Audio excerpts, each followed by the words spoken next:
Thank you for waiting. I finished checking your adventurer handbook. Here are your commission rewards. We have no other urgent commissions on the books at present. Thank you for all your hard work lately. Perhaps you two could consider taking a vacation. Amazing! Paimon never thought we'd end up having downtime and not cry. Things were pretty hectic when we first got here. Everywhere you looked, it was either the wild hunt causing chaos or the Fatui stirring up trouble. It felt like this whole region was one giant slime in a barrel, ready to go boom at any moment.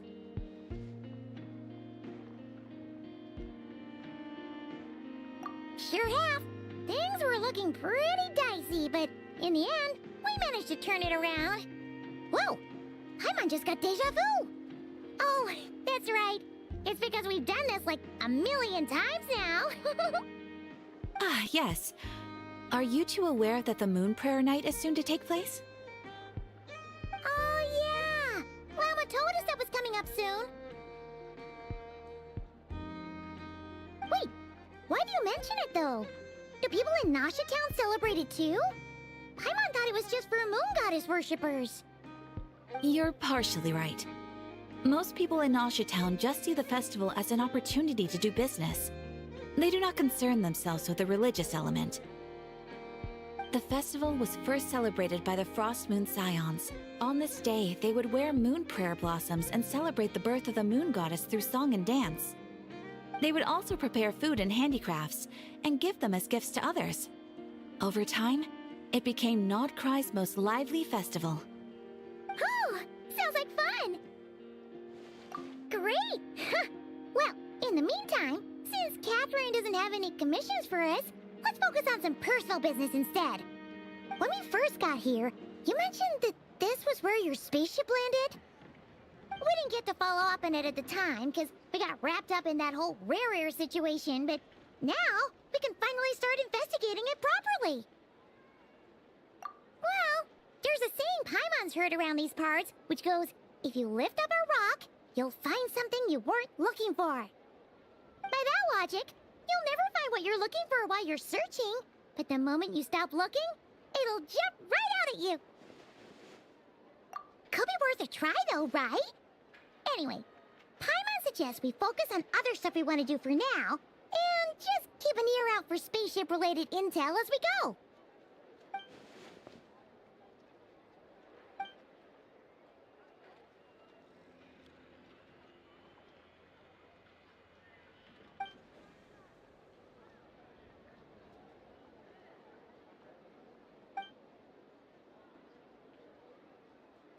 What's wrong? She looks super serious all of a sudden. Huh? Paimon gets why you'd be concerned about Columbina, but what does the doctor have to do with anything? Oh, that's true. And now that you mention it, we're definitely overdue for a showdown with the Fatui. It is weird that he hasn't shown himself this whole time. What could he be up to? True. Paimon would much rather deal with Marionette anyway. She says the meanest things, but when it comes down to it, she doesn't seem like a bad person. Maybe it's the pressure of being a Fatuse? Especially as a Harbinger. Does she feel like she's gotta act tough to keep up appearances or something? But then, every time we headed out with Rarir, she always wound up having to repair Polonia and her other robots. That's gotta sting. Losing face always hurts more for people who care a lot about their image. She's probably still furious about it. What? Relax! She's not even here! Huh? What's the matter? Oh, nothing, nothing! Sorry, we'll be on our way now. Where are we again? Oh yeah, Columbina? Right, yeah, let's go see Columbina.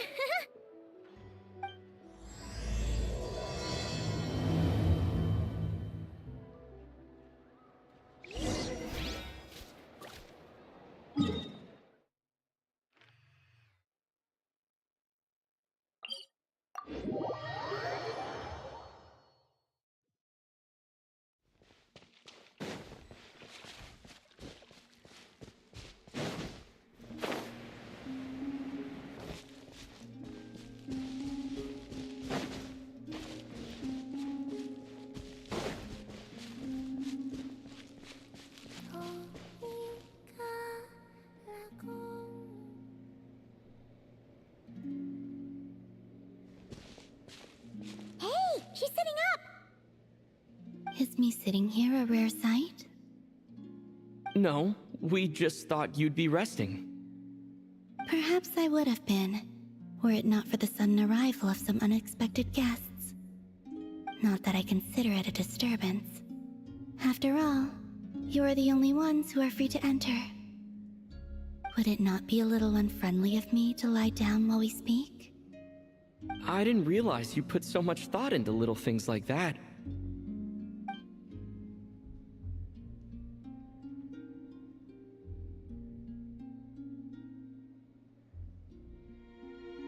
Only sometimes.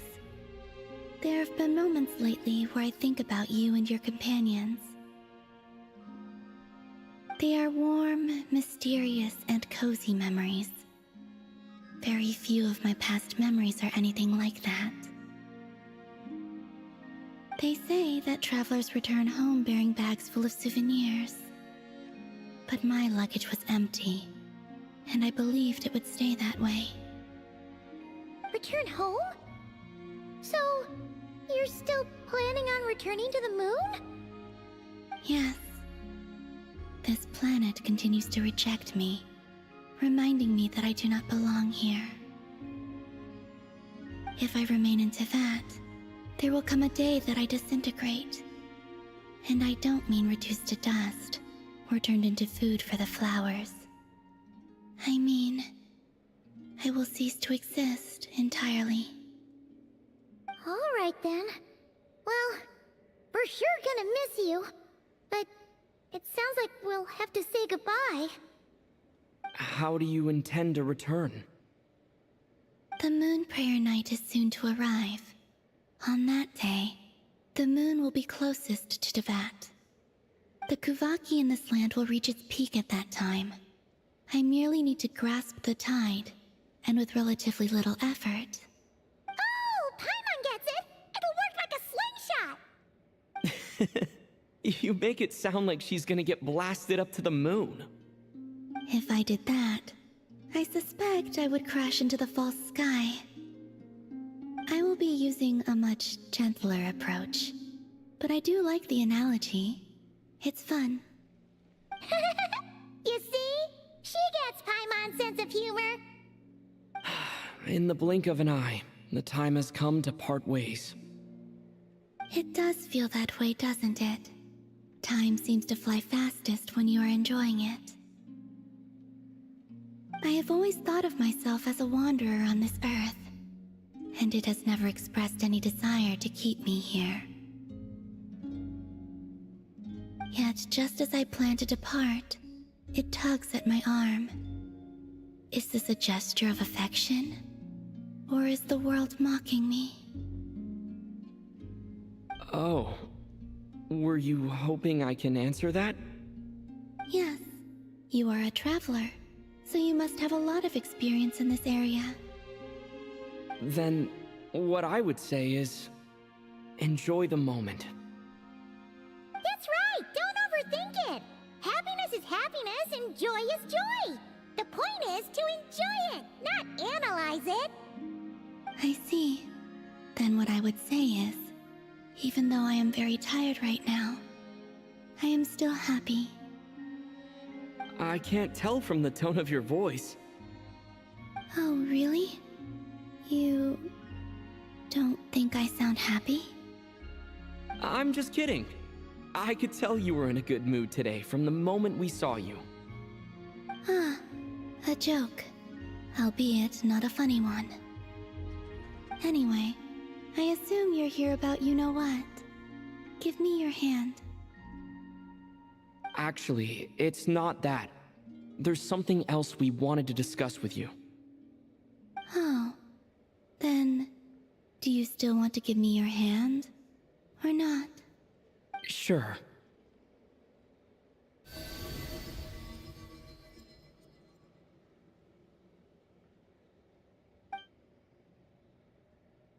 Thank you. So, I've heard that in the moon prayer nights of the past, people here would hold celebrations in the moon goddess's honor. Since you helped so much in our fight against the Rehir of Solnari, I think you deserve a farewell party before you return home. I haven't asked everyone else for their opinions on this yet, but I'd like to invite you to join the upcoming Moon Prayer Night. I've never joined a moon prayer night before. I'm not sure what I would even do. Oh, don't worry about that. We take care of everything. All you need to do is show up. Of course, there's no need to force it if you're not feeling strong enough. It's just, this kind of felt like a golden opportunity. But they call me Kutar, and the Fatui have an arrest warrant out for me. I shouldn't appear in public right now. I'll make it work. You have my word. Yeah, we got your back. Well, he does. Paimon's actually not too sure what he's planning. All right. If you'd refuse your invitation, I suppose it wouldn't hurt to pack a few more sights from this world into my suitcase before finally learning what my homeland looks like. Oh, if you see Lauma, please tell her that my answer to the question she asked me is neither yes nor no. Rather, it is, there is no need. That was kind of cryptic, but sure. Guess it's between the two of you. We'll pass along the message. Bye for now.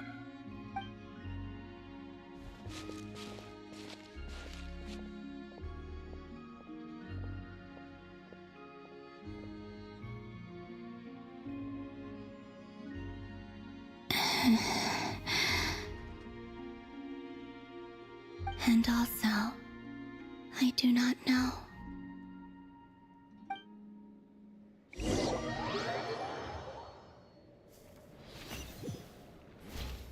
Since she's agreed to join the festival, let's go see who else wants to take part.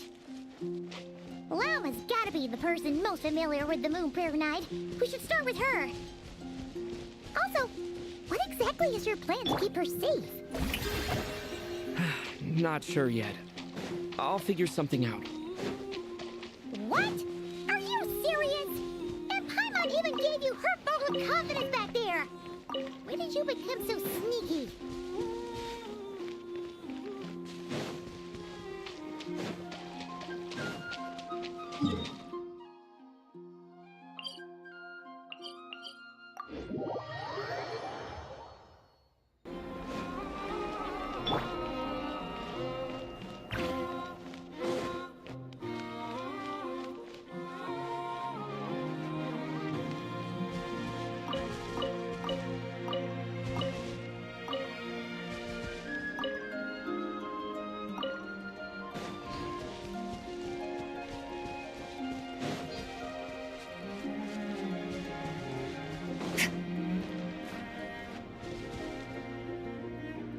Hey, Lauma! It's us!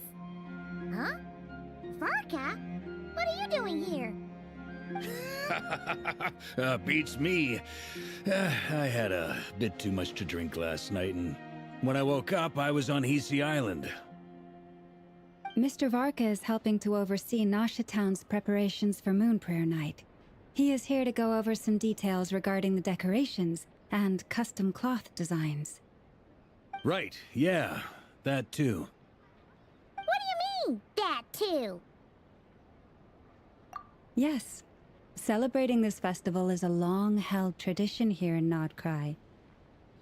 On this day, the crescent moon at the top branches of the verdant crest turns into a full moon, and the moon prayer blossoms bloom with a special radiance.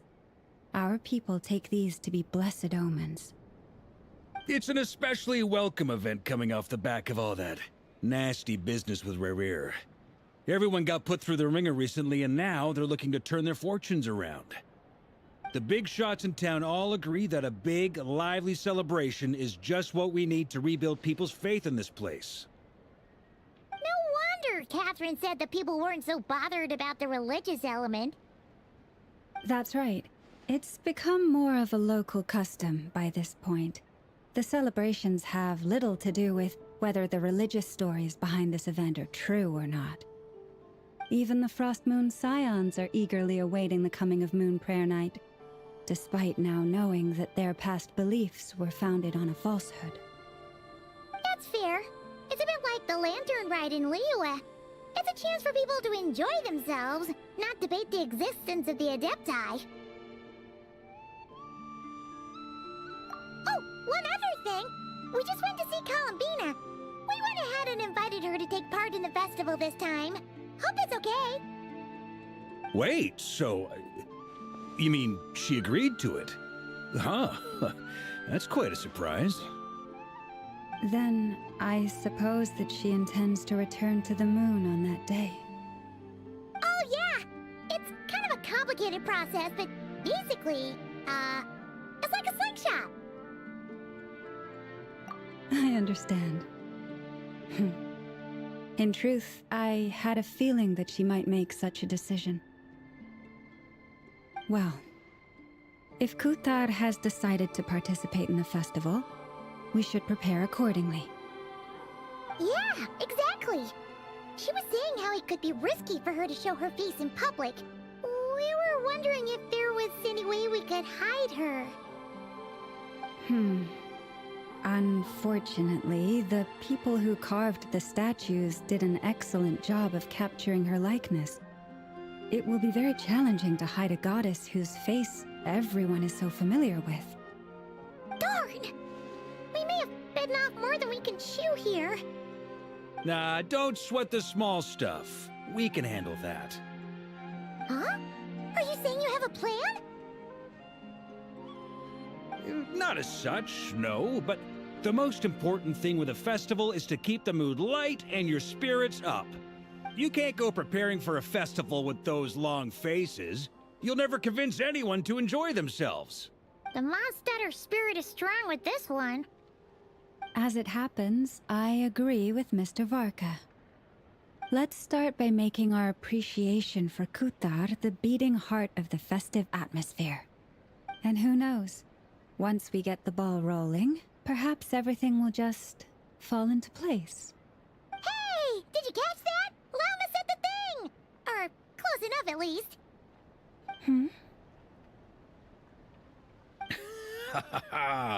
I'm looking forward to the Moon Prayer Night already.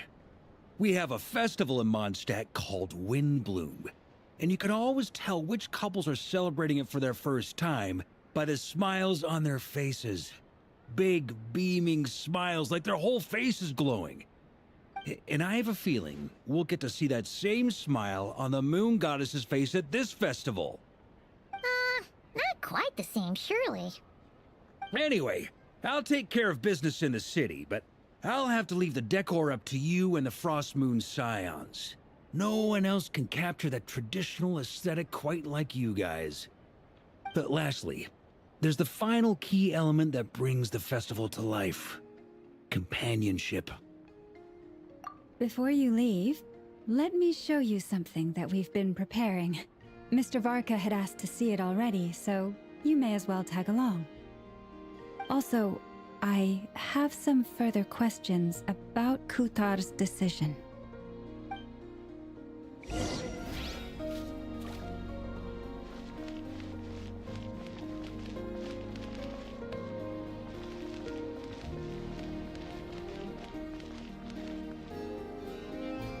Huh!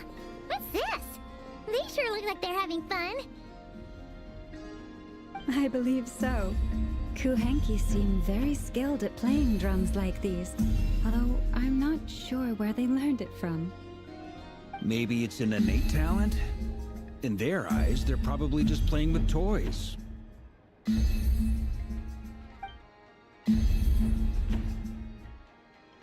Wanatar! You wanna play too?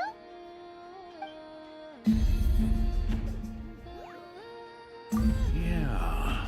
She looks more confused than anything. Maybe we can teach her next time if we get the chance.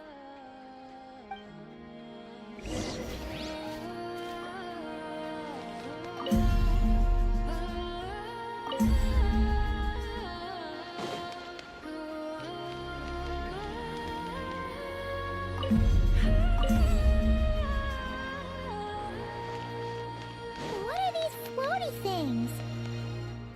Moon veils. We hang them from buildings in the city during the festival. When you look at the sky through them, it creates a lovely misty effect.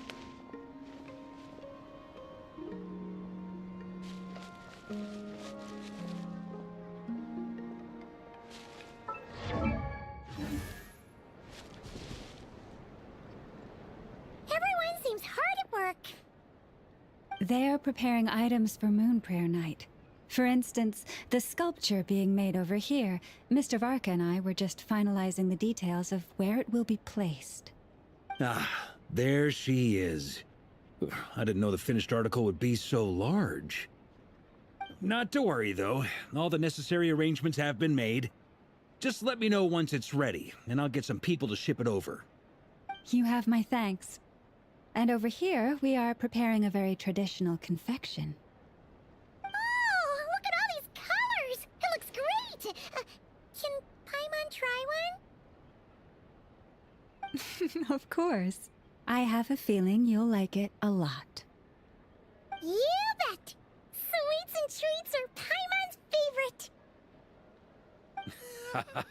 If you included those in the Feast of the Moon, I bet Paimon would have joined the Frost Moon Scions by now. There will also be verdant crests like this present in Nasha Town during the festival. The timing of Moon Prayer Night is not completely set in advance. We make a rough estimate, then observe the changes in the verdant crests and moon prayer blossoms to guide us. As such, the wait itself is a fun feature of this particular festival.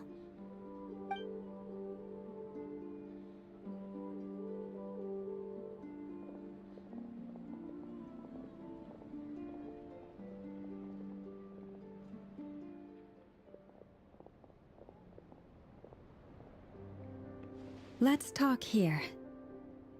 To tell the truth, I am very surprised to hear that Kutar is willing to participate in the festival.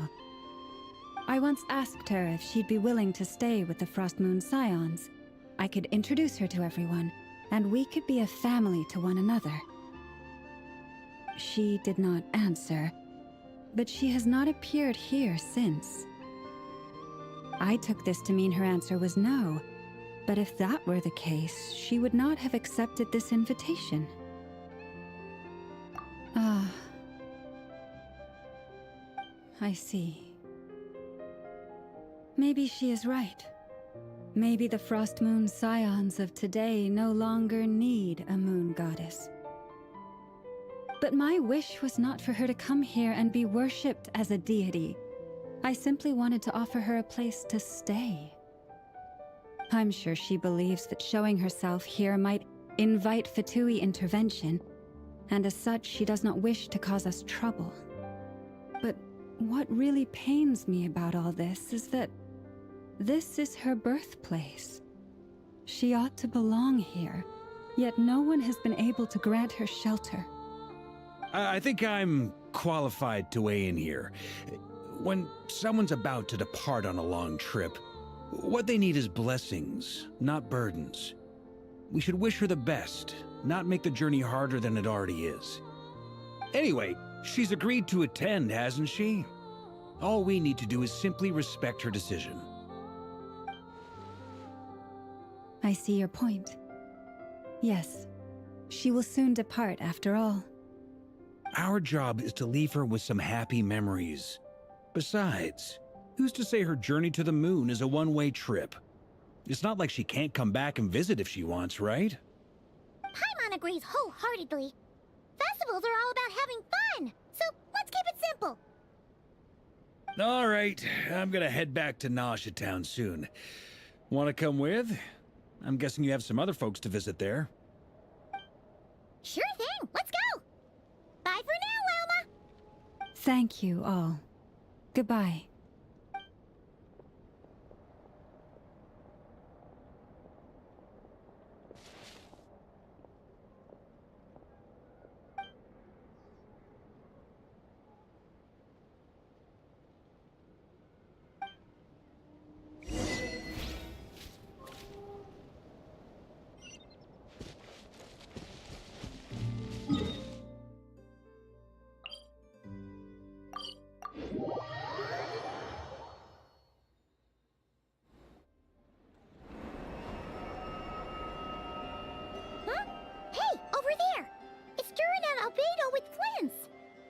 could they be chatting about?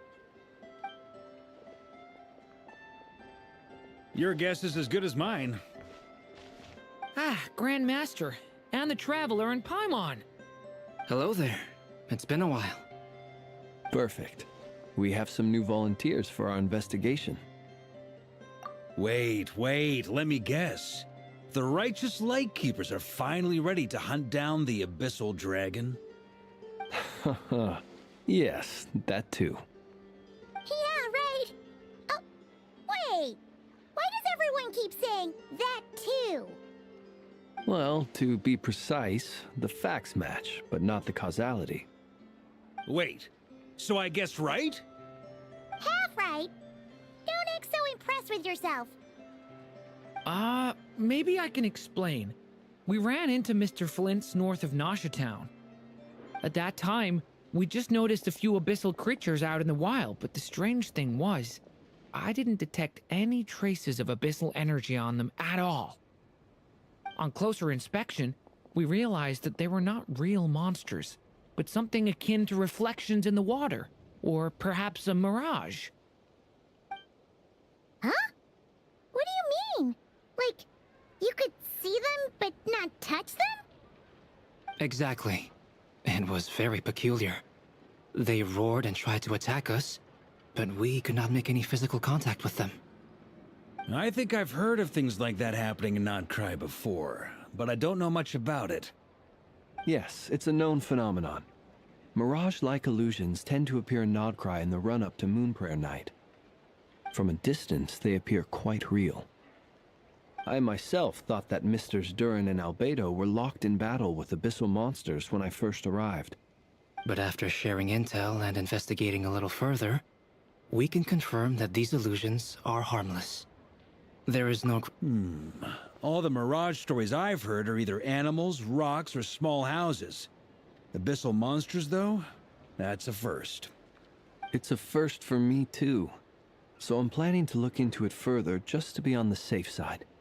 I intend to inspect a few more locations. What about you two? Any plans? Alice contacted me a few days ago. She'd like me and Durin to assist her with an experiment. But we lost contact shortly after receiving the message.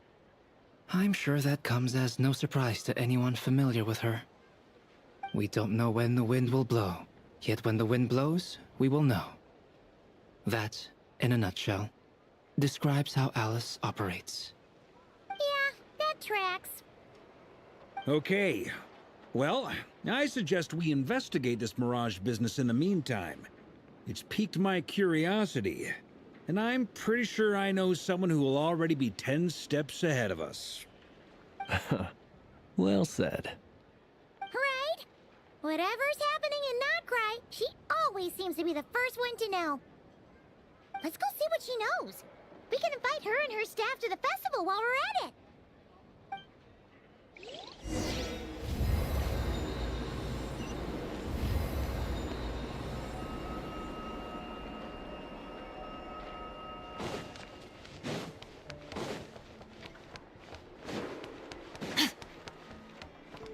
Annihilate!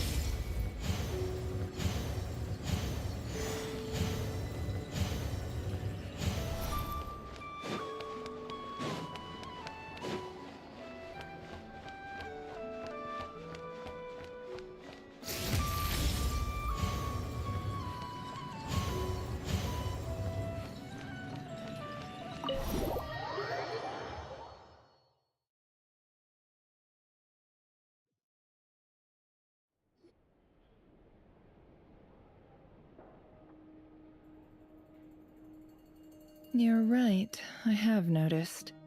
There's certainly something a little fishy about this situation. Only a little, though.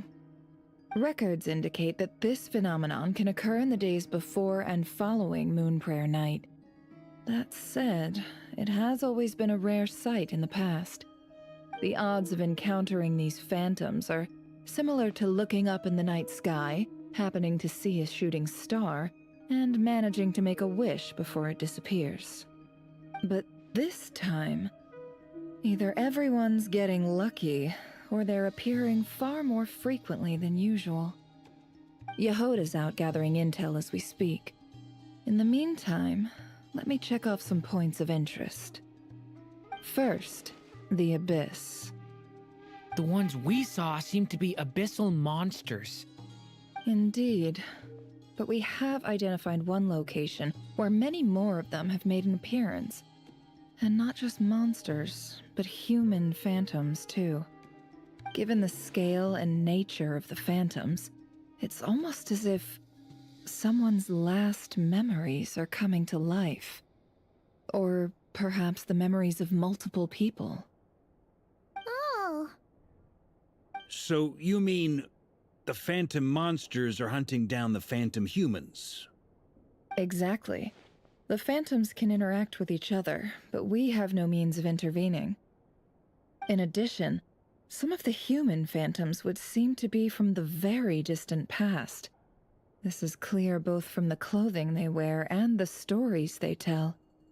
They claim to be from Hyperborea, a name which I've heard from Lauma before.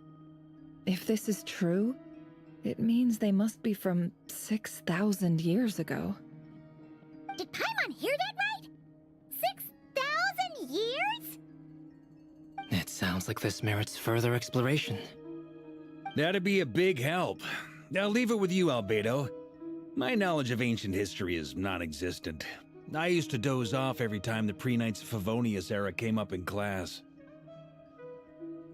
It's quite a miracle that you were able to understand these phantoms' speech, given how long ago they lived. I suppose you're right. But I'll leave the archaeologists to ruminate over that conundrum.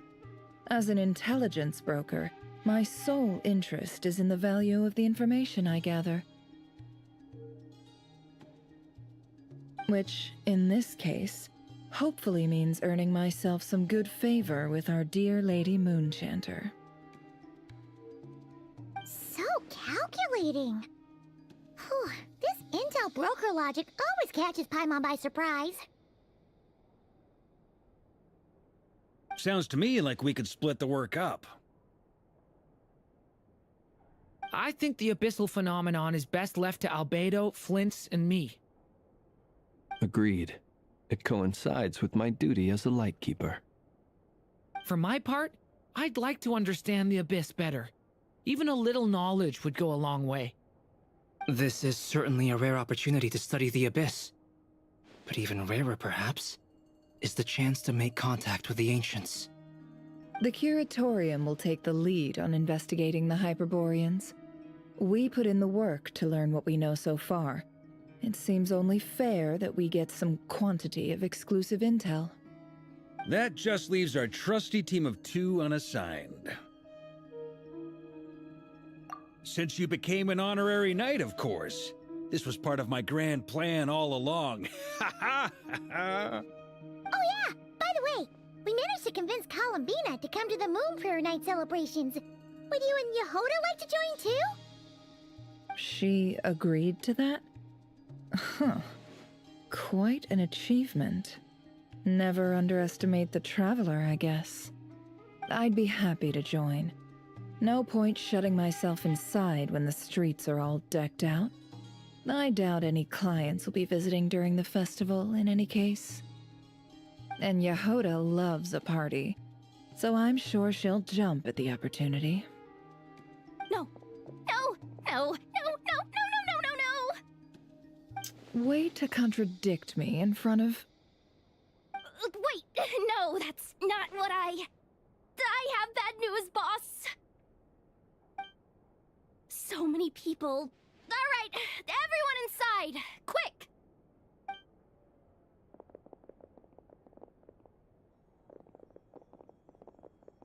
This is gonna sound crazy, but hear me out. I saw one of those phantoms at Star Sand Shoal, and it was some sort of flying ship. Like a spaceship? That's gotta be the one you came to Tibet in. You said you saw the same thing through the moon marrow, right? Huh? You already know about it? Ugh, I thought I was gonna blow people's minds. Turns out I'm the last to find out. Wait. Back up. You came here in a spaceship? Now my mind is blown! What's it like on the inside? Was it like flying through space? I want to know everything! Yep, exactly. Huge discovery. You're the best. Second best intel broker in the world. After your boss, of course. Wow. Really?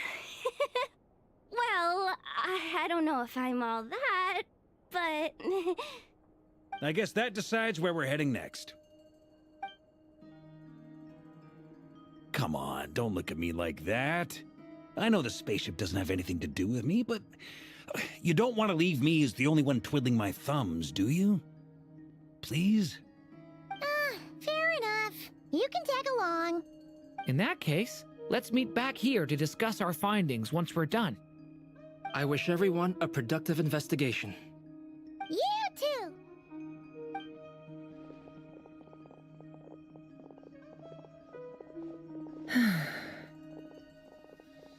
What's up, boss? Aren't we gonna head out?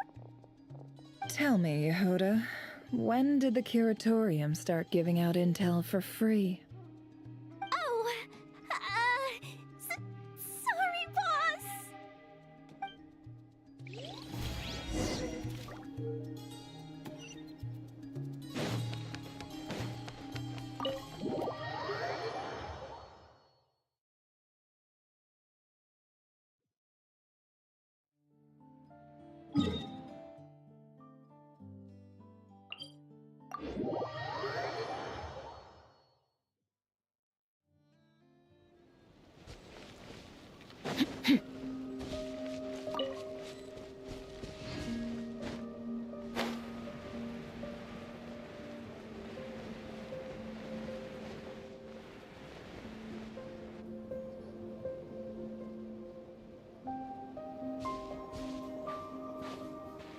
Well, what do you know? Jahoda was right on the money. This phantom really is your spaceship. But that's so weird. Why would it show up here? Is it some kind of projection? Or a ghost? Like, maybe it no longer exists, but somehow it left an afterimage? Ah, you're already here. Miss Lauma, what a surprise. I thought you were busy with festival preparations. I was, until one of our people informed me that a strange sight had appeared at Starsand Shoal. No one's ever seen something quite like this before. I thought I should see it for myself. Same here. Oh, so we heard that these things appear around the festival period. Any idea why that is? Unfortunately not. We have very limited information about them, since they can't be interacted with. And no human phantoms have ever made an appearance before now. The most we've been able to deduce is that these sightings appear to be connected to the increase in Kuvaki energy around this time. Yeah, seems like that's all we can do. This is all so confusing. Allow me to lend you a hand.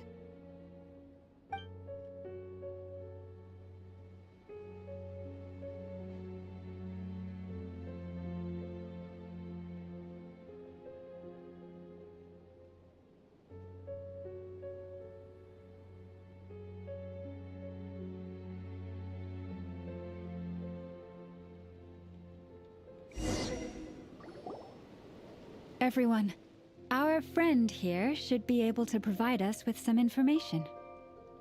Is that a phantom Rhymehorn deer? I've heard about how the Frost Moon Scions live in harmony with the animals and can even communicate with them. That's coming in handy now, for sure. Okay. Yes, I understand. Then how about this?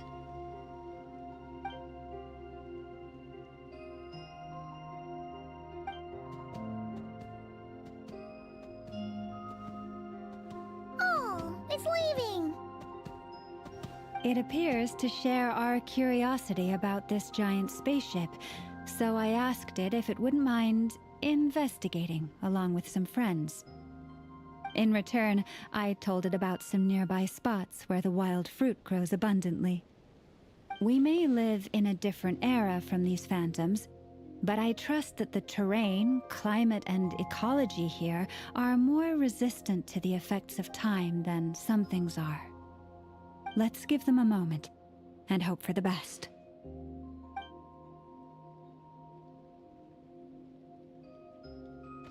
All back together? Must have been a lot of fruit. Indeed. Now let me ask them some questions.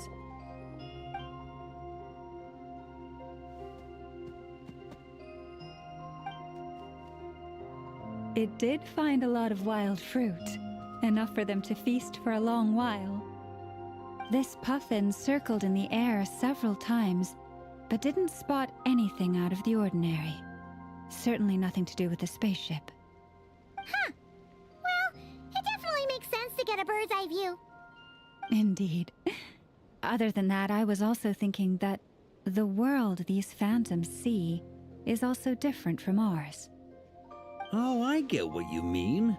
The wild fruit exist in both times and spaces, but there might also be things that only exist in that space-time, which we can't see. Good point. Great thinking, Lauma. Blunthorn rhinos can use kuvaki to shift great rocks, but this one says it couldn't get that ship to budge by even an inch. The sniffer mole tried too, but despite being a skilled digger, it could not get through. They say that the spaceship looks robust and undamaged. It seems completely impervious to any and all attacks. Whatever lies within is well defended from harm. So, just like us humans, there was nothing they could do about this spaceship either. Yes, still, they deserve our thanks. We are grateful for all your efforts, dear friends. Now go, and enjoy your feast. I've noticed some other human phantoms gathered nearby. Come on, let's go talk to them.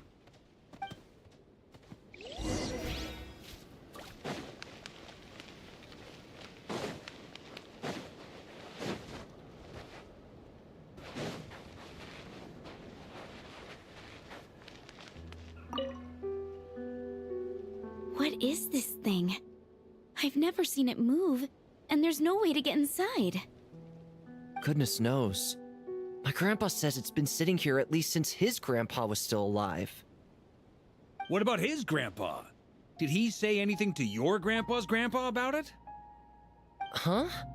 I don't know. In all likelihood, it was here back then too. Hard to imagine something this huge could move. Guess that means that as far as they're concerned, this ship's been around a long time.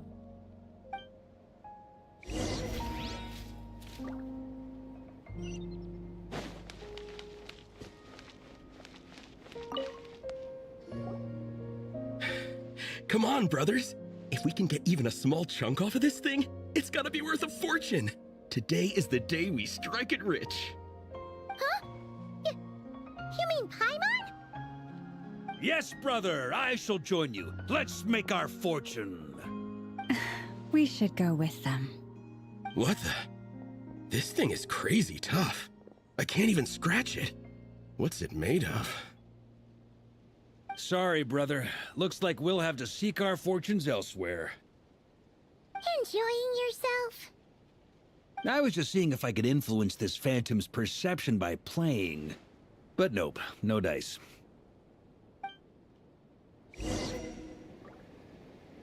I'm sure we're all starting to build up an idea of what's going on here now that we've spoken to some of the people. These phantoms are reenacting real historical events in Nodcry. It's almost like we're in some kind of interactive stage play. We can talk to the actors, but the plot is fixed, and we can't influence it. It makes sense.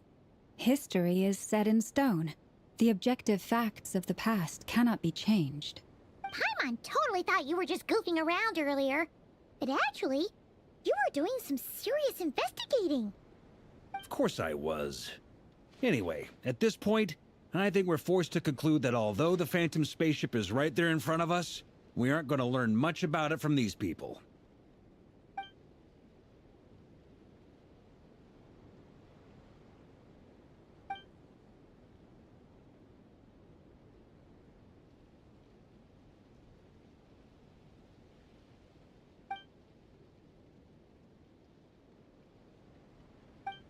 Don't be discouraged. If nothing else, this is proof of the ship's existence. And think about it. So many people tried to hack their way inside, but no one could get the door open. It's made of very tough material. To me, that says that we'll either find the ship itself or the story behind it. It's just a matter of time. Huh. Every now and then, when Varka gets serious, he actually does seem like Grandmaster material for once. I wonder how the others are doing. Let's head back for now. Sounds good. Also, drinks are on me if Team Knights of Favonius is the first to finish.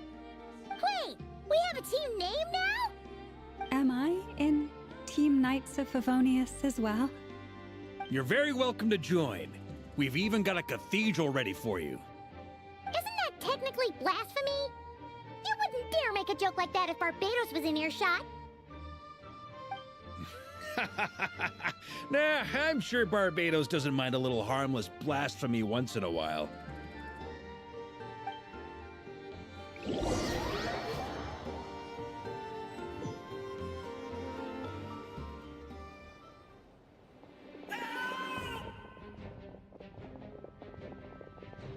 Oh, no! Get away! Oh.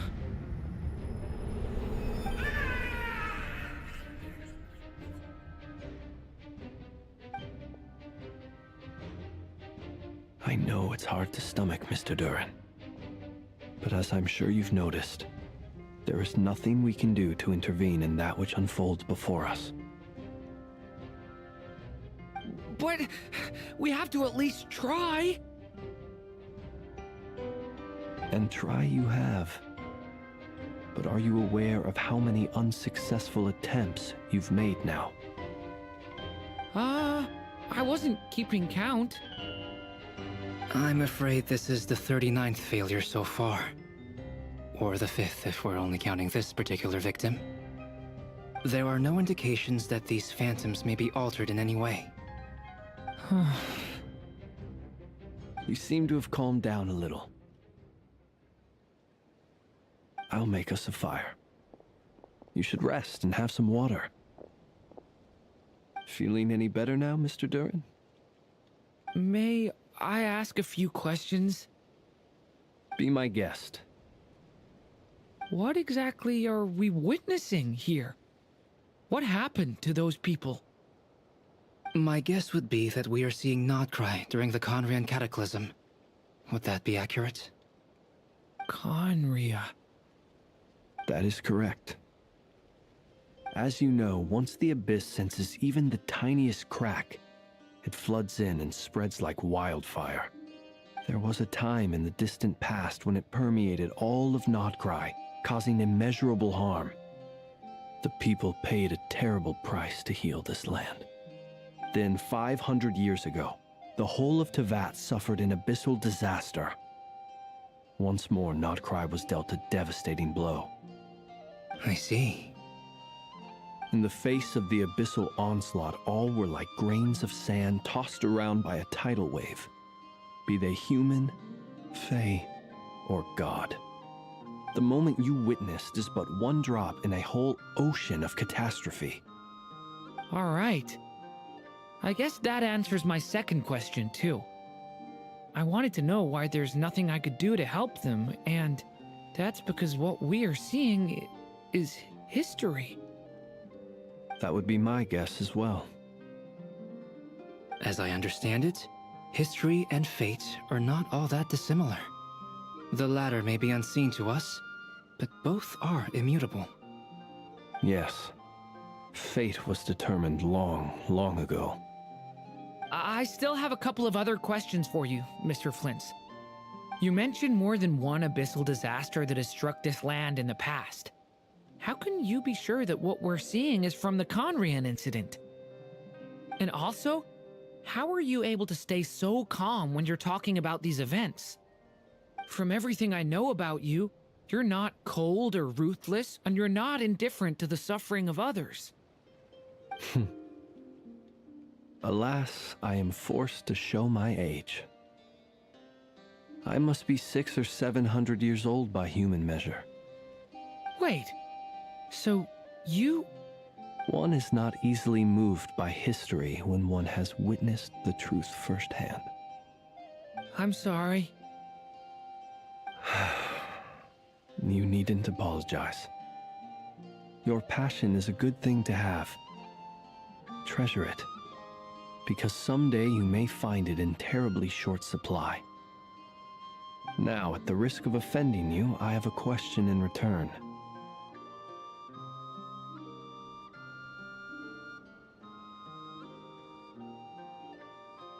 Your curiosity toward the abyss, is it born from hatred or because you sense its call? I only ask because I kept a fragment of Rarir's body in my lantern for a short time. Specifically, his heart. So I know what a burden it can be to carry the abyss with you. And I hear its power growling from somewhere within you. In my eyes, your mere existence is a miracle. My honest answer is... I don't know. I don't think I have the confidence to say for certain. What I will say is the abyss is not the only issue that haunts me. Even before I became who I am today, the question dogged me constantly. Should I even exist at all? My doubts remain unresolved. But when we fought Rarir, something became a little clearer to me. Sometimes it is the darkness within us that allows us to achieve the impossible. I certainly got the sense from your 39 attempts that you were trying to achieve the impossible. It sounds like you've resolved to see the truth for yourself. Absolutely. In that sense, he and I are quite similar. Then I wish you every success. I look forward to the day of your transcension. Well, if everyone's caught their breath, I suppose we should head back. Oh, and one last thing. I'd appreciate if you kept our discussion about history a secret.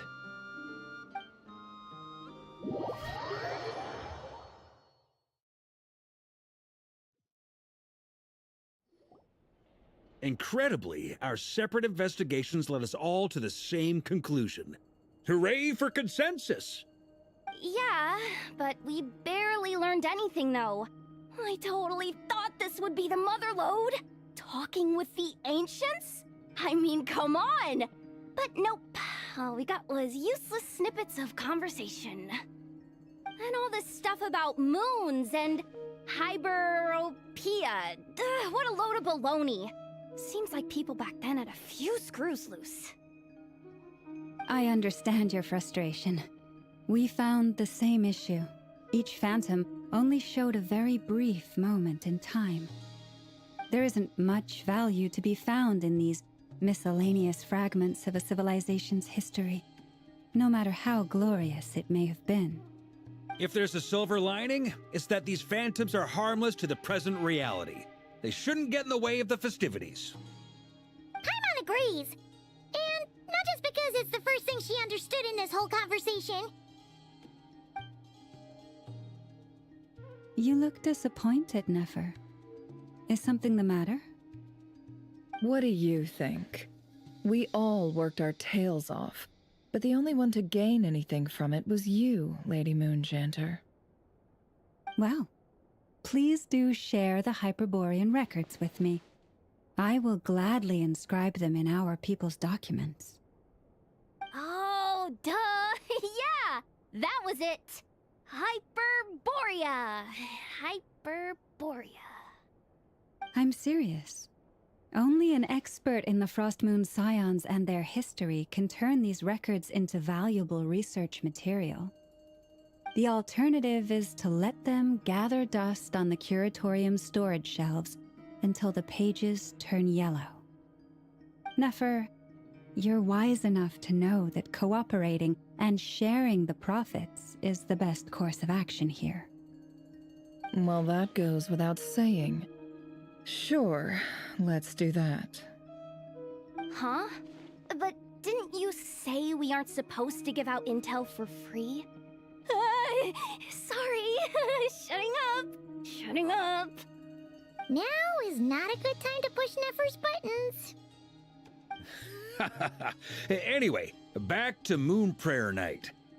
I'm thinking that we should prepare something a little special, aside from the usual decorations and so on. You mean a parting gift? Can't go wrong with food. Although, does food go bad on the moon? Perhaps a lantern would be a better choice. It might be dark up there.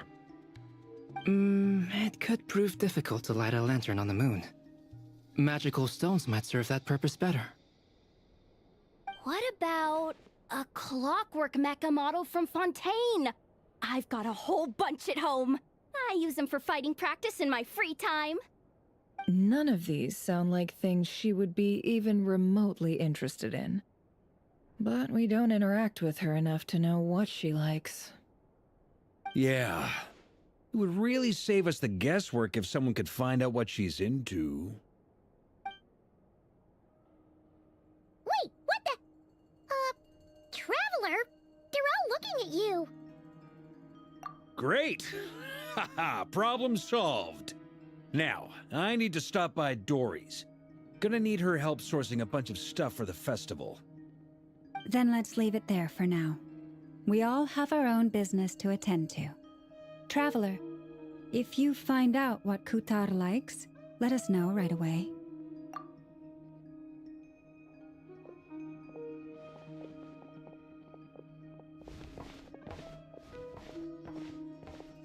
Is something the matter? I'm fine. It's just... I'm still feeling a little rattled after witnessing the horrors of the Abyss. But it's okay. This is something I have to work through. I'll be all right. Thanks for your concern. Well, don't put too much pressure on yourself. If you ever feel like something's wrong, physically or mentally, we're here to talk.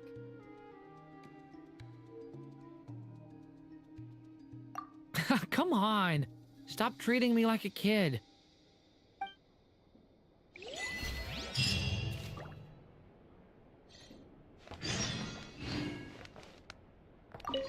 Which is why we need a lantern guaranteed to work on the moon. Yes, I have a few ideas, but the lantern itself is the easy part. The real issue is how little we know about the lunar environment. Wait, you two are serious about this? Let's just say I'm intrigued by these shining magical stones that Mr. Albedo has mentioned.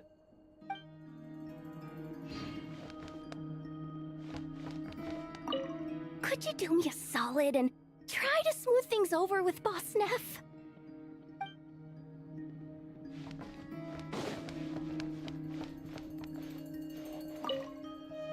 You should get going. It's important that we ascertain what Kutar likes.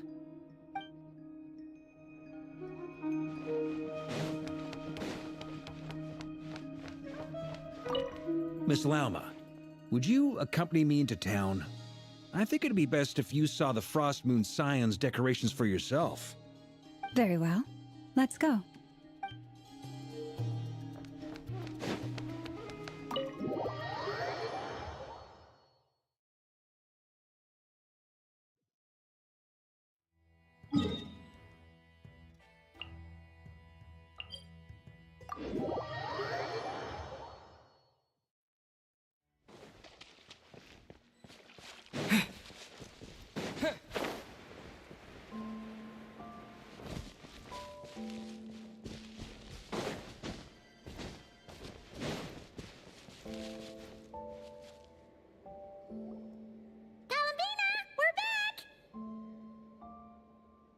Huh?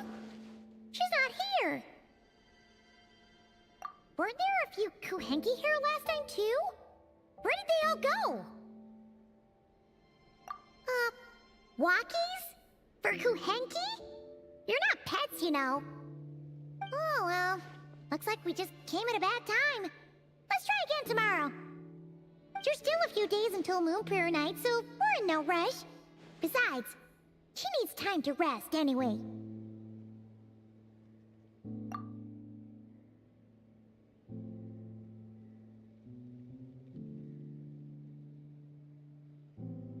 Columbina! Are you back yet? Oh, how strange. Looks like she still isn't here. Right? It's not like her to spend so much time outside. Especially since she's worried about attracting unwanted attention. What about Luonatar? Luonatar, you there? Hey! Do you know where Columbina went? Sorry, didn't understand. But if you know where she is, could you take us to... Yeah, that's even stranger. What about him? Oh, that's not good news. They change color when Columbina gets weaker, right? And they look super pale right now. Good idea. She might know what's happening.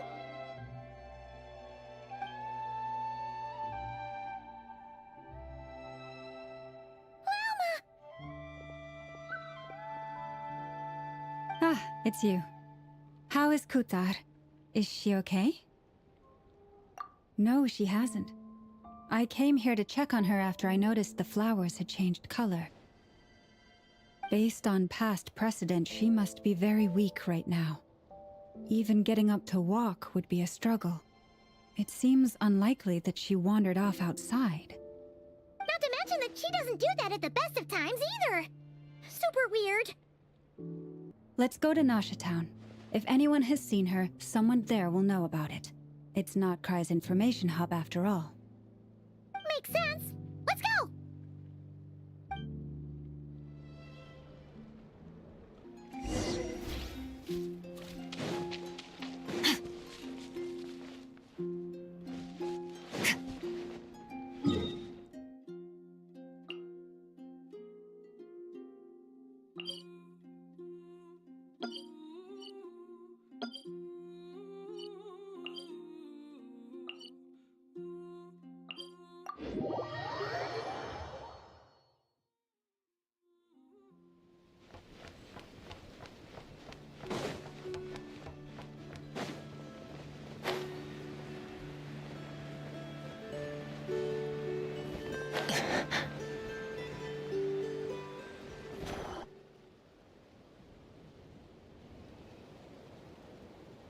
Moment.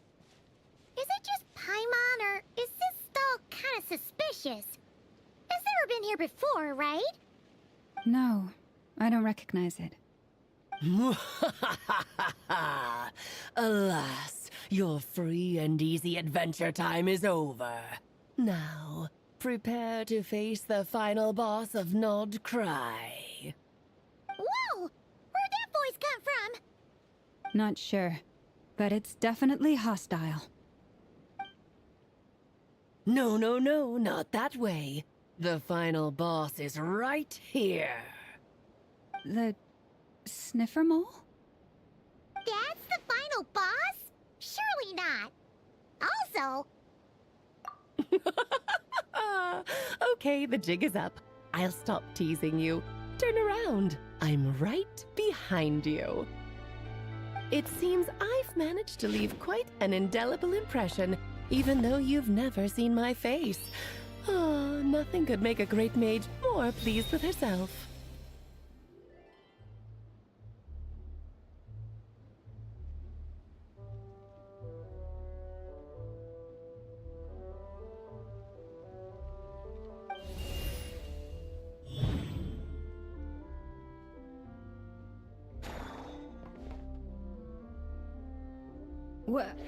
What is going on?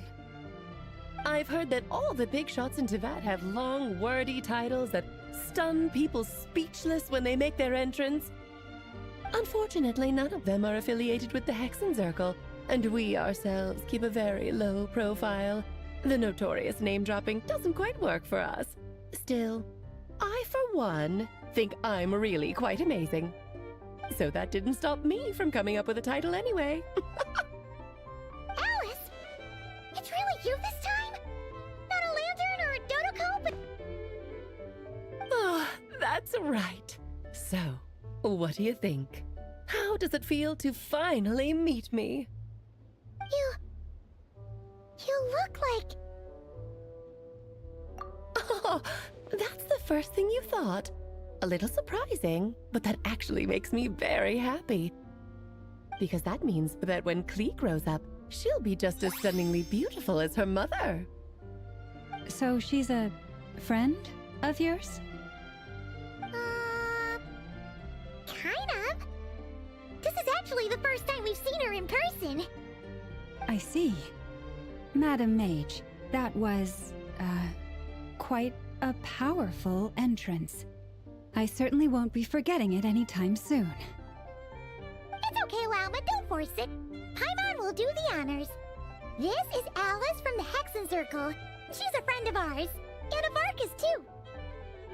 That's right. She's a good person, just kinda unpredictable. Well, what is the human heart if not unpredictable? If we could not do as we please, how would we differ from machines? I'm of the Frost Moon Scions. It is a pleasure to meet you. Oh, I know. Before you got here, I spent a good, 15 minutes getting up to speed on Nodcry's present situation. In other words, I've read the whole in the last episode part, so we can skip the pleasantries. Fair enough. Well, Miss Alice, I can already tell that you have quite a unique personality. You'll get used to it. Paimon sure is. So anyway, what are you doing in Nodcry, Alice? Oh, I thought I told you already. This time, I'm the final boss. And what a formidable foe I shall be. Powerful, confident, decisive, and good luck finding my weak spot. You will never succeed. Oh, drat! My one weakness, and you found it in an instant. Fate has been dealt a devastating blow. Thus falls the great Dodo King. Why are you playing along with this nonsense? For funsies, of course. What's wrong, Paimon? Are you disappointed in me? Am I a gigantic letdown? No, it's just... you seem like a busy lady. And this is the one time you've shown up in person. Paimon figured it would be for something more high stakes than just goofing around. You're quite right. I'm here in Nodcry because something big happened. Something big enough it caught the attention of the Hexenzirkel. It concerns the 3 moons, Tevat's borders, and of course, the moon goddess you are currently searching for. Kind of. Why don't we discuss this over a pot of tea? My main reason for coming on this trip to Tevat was, of course, to have some fun. But I do technically have a job to do as well, namely, maintaining the stability of Tevat's borders. I'll skip over the complicated parts, but to sum it up, abyssal energies are all that lie beyond Tevat's border. We'd find ourselves in a real pickle if they ever made it through. And the phantoms you've been seeing are a sign that the border has been disturbed. No wonder they tend to show up around Moon Prayer Night. Is it because the real moon is now so close to us that its power can cross the border? In part, but only a negligible amount passes through. Just enough to influence the verdant crests and so on. And as you've noticed, there has been an unprecedented number of phantoms appearing this year. The influence of the moon beyond the border cannot explain this. No, there is another far greater factor at play. The trilunar syzygy. A trilunar syzygy. Eons ago, before the heavenly principles came to Tevat, It was the then 3 moon goddesses who controlled the laws of this world. Oh, that's exactly it! The 3 goddesses split these powers amongst themselves, promising never to consolidate them into one singular body. This was meant to keep the world stable. But, fast-forwarding to the present, the eternal moon's marrow is with you, while the iridescent moon's marrow, which should never have appeared in this world, has been retrieved. Add that to the presence of a moon goddess in the flesh and... the power of all 3 moons is gathered here in Nocturne. There hasn't been an event like this since the War of Funerary Flame. And it's having a noticeable effect on Tevat's borders. Because I wish to give my darling daughter a peaceful, sunny environment to grow up in. Is that a good enough reason? Kinda sounds like you're dodging the question, but it does make sense. Well, that's one reason anyway, and the most important one. The others are a little complicated to explain. For instance, cleaning up after dearest Miss R. Albedo could tell you more about that if you're curious. But right now, I have a more important question to ask you. Why are you collecting the moon marrows? I see. Nicole told me about that legend once. Nicole? You mean meet Anne? Oh, so you remember. Yes, of course. That was a story about fate, her area of expertise. But back to the story of our dear moon goddess. I'm afraid her intended method of returning to the moon is unlikely to work anymore. What does that mean? She may be missing, but she hasn't gone anywhere. She has disappeared.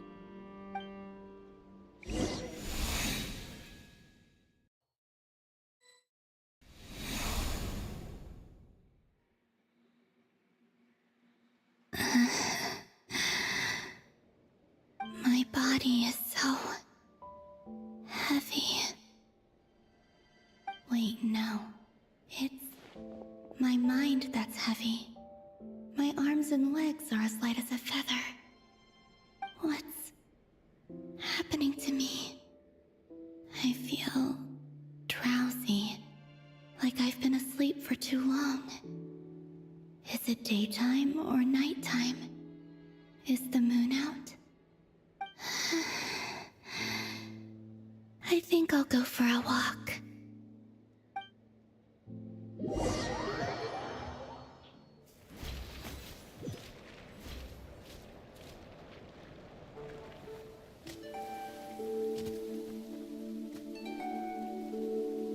Are you out for a walk too? Huh?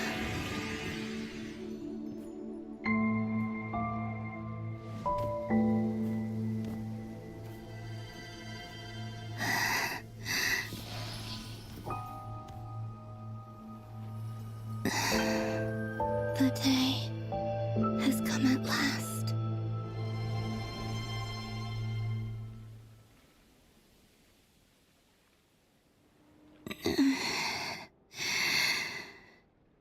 Have I grown so weak that I can't even sustain my physical form?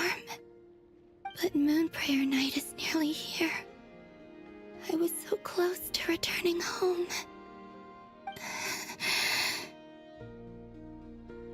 Death is near.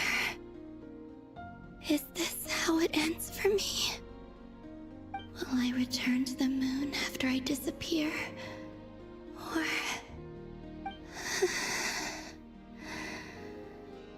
I don't want it to end like this. So far, at least, I still exist. Even if not physically, I can still feel. But as my power wanes, I'm sure that too will fade.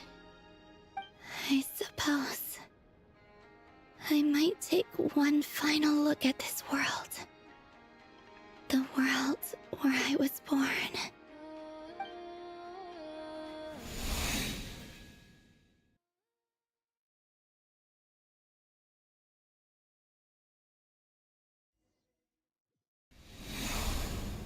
Come on, come on! Wait for me!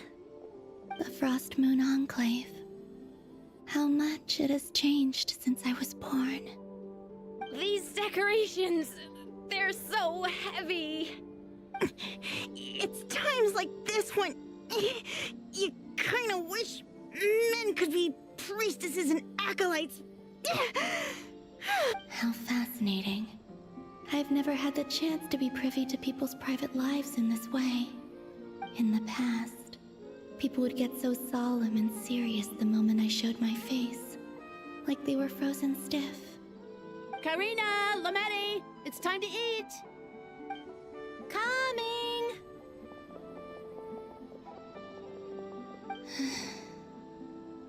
I want to watch them a little longer.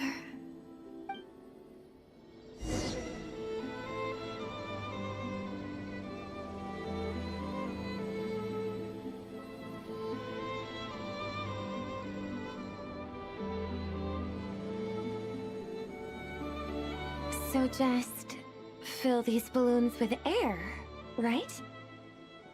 Yep. Try a couple now to test things out. The rest can wait till Moon Prayer Night. Think fast. Rita! Teasing an acolyte of the Frost Moon Scions? Surely that's a punishable offense. Take this!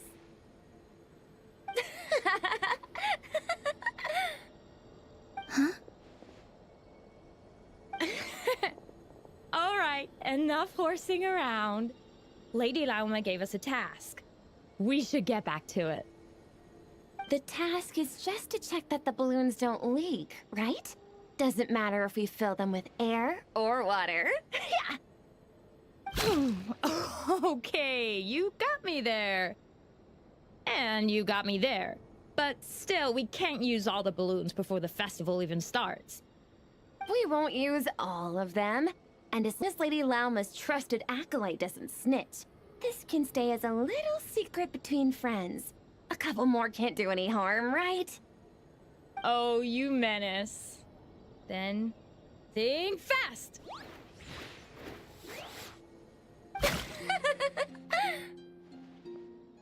Is pumping a balloon full of water really so much fun?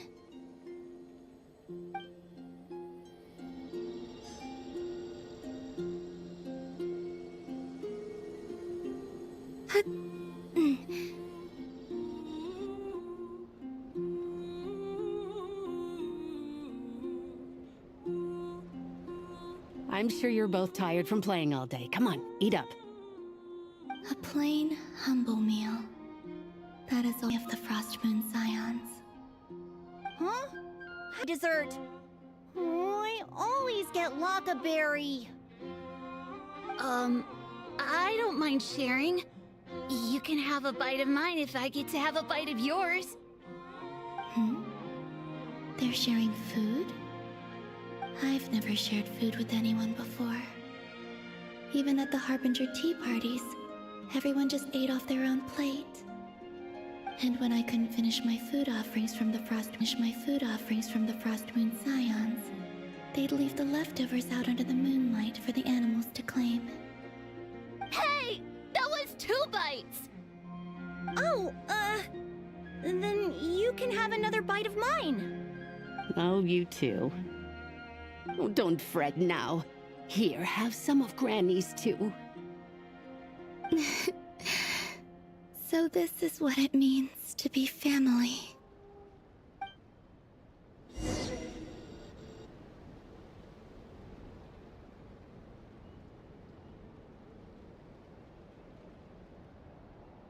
I'm seeing so much that I'd never usually get to see. They'd never act like this when I was around. It's nice, being able to just watch people in peace in these final moments. What a rare opportunity. I think I'll go take a look around Nasha Town, too. Maybe the Traveler will be there.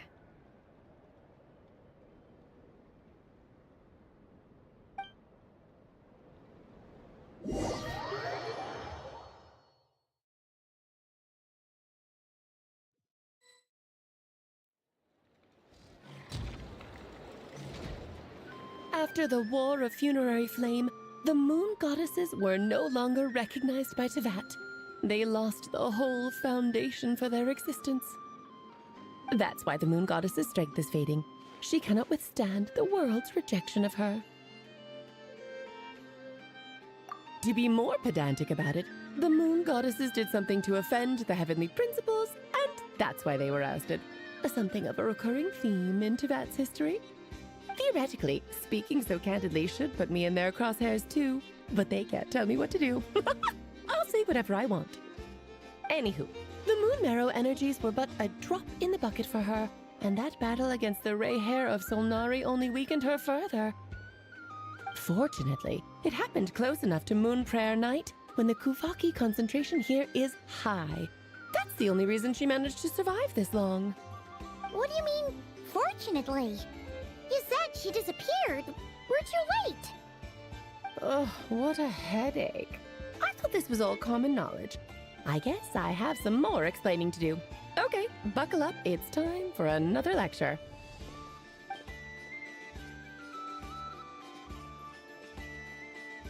Now, I said earlier that the moon goddesses lost the foundation for their existence. The reason for that has to do with the natural order. Basically, the rationale for their existence in Tevat was lost. The same logic applies to the present moon goddess too. Consider her existence so far. Her comrades in the Fatui called her Damselette. And she was worshipped as Kutar by the Frost Moon Scions. But these connections have now been severed, whether by her hand or yours. So, the rationale that once sustained her existence is now gone. Wait, we did that to her? Oh, well, strictly speaking, yes. But let's not start pointing fingers, shall we? I'll only end up as the big bad villain, and that's not the kind of final boss I want to be. Of course I do. I'm only the greatest mage in the whole entire world. Now, if you wish to find your moon goddess, there are two problems we need to solve. Firstly, we'll need to strengthen the connection between her and Tevat, at least enough to sustain her until Moon Prayer Night. Strengthen her connection? But does that mean I'll have to rally all the Frost Moon faithful behind this? I'm afraid a bygone faith and a former home won't be of any help to her now. Do you know her name? Her name? Oh, yes. Names are very important things. A name is a fundamental concept that anchors one's entire existence. Then your first job is to find it.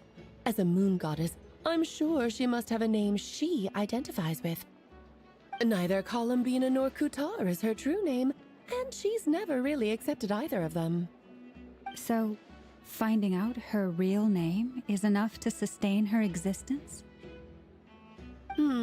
Yes, I know it sounds like a small step, but every journey begins that way. So for now, that's all we need to focus on. The second problem is with her plan to use the moon marrows to return to the moon. Unfortunately, piercing through the false sky will take an enormous amount of power. Given her current condition, she won't be able to provide anywhere near enough power, even if she recovers her physical form.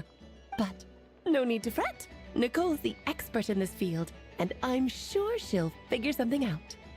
Wait, Mage N is going to help us out too? That means we've got 2 Hexacircle mages on the case. This is turning into a pretty big deal. Actually, this is more of a side quest for me. Like you said, I'm a busy lady, so I can't stay for too long. I'll have to return to Tevat's border soon. That's the upside you get for looking out for my little Klee. Hopefully that will incentivize you to carry on keeping her company in the future. Anyway, jokes aside, you'd better get moving. It will take quite a miracle for the moon goddess's consciousness to hold out till Moon Prayer Night. Oh, I suppose I might as well tell you where Nicole is before I leave. Off you go now. Time to meet your new friend. Oh, yes, and a little suggestion. Don't forget to mind your heads. What? I wonder how Durin's doing. I should really go see him before I head back. You really are super busy. I most certainly am. There's so many children I have to keep tabs on just in Mondstadt. Durin, Albedo, Venti, Varka. Klee didn't make the list, huh? Of course not. Klee is my pride and joy. I have no qualms about her, because she's the best child in the whole wide world. Yep. Klee's a little angel. Well, all the best. See you when I see you.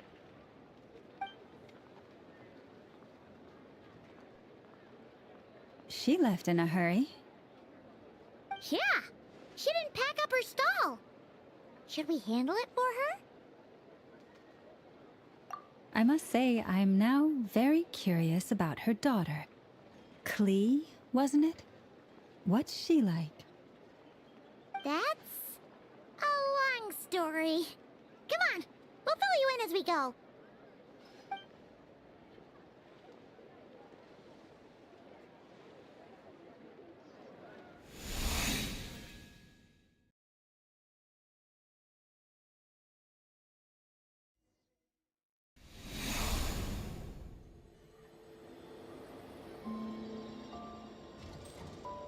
What a lively place.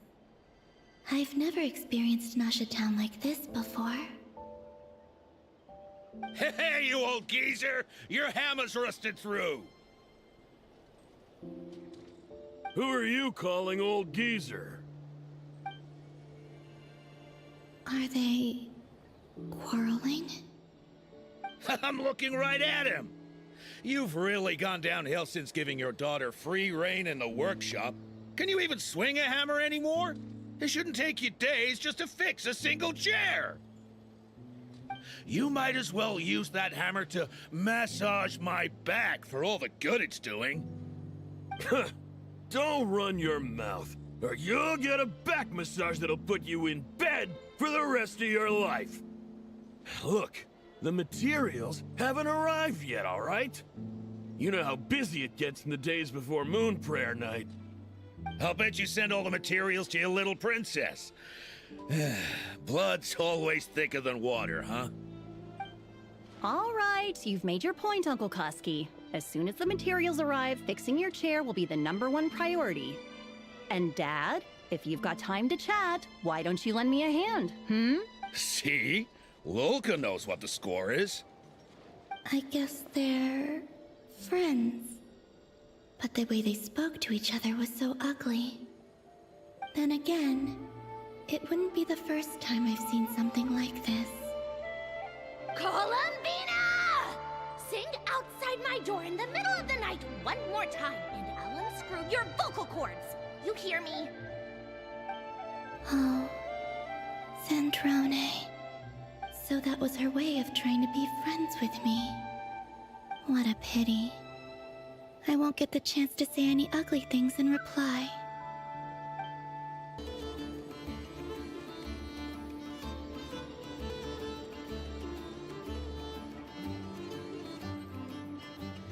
Hey, have you decided what to give her for Moon Prayer Night? I sure have. She's gonna get the surprise of her life when she's least expecting it. Then I'll whip out the ring and pop the question. The surprise of her life. What a fun turn of phrase.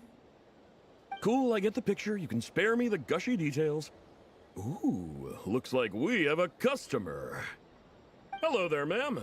Would you like some Moon Prayer Night candy? Huh? Is he talking to me? Can he see me? Here you go. Oh.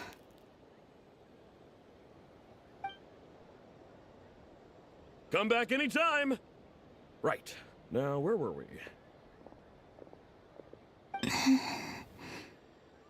I don't know why, but I still held out hope.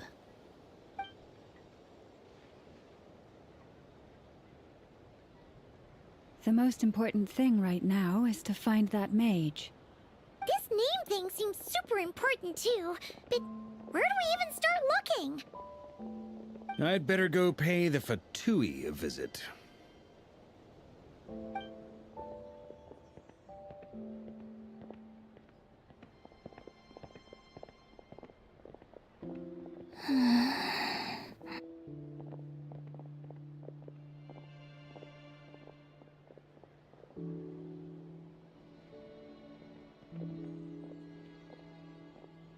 Columbina?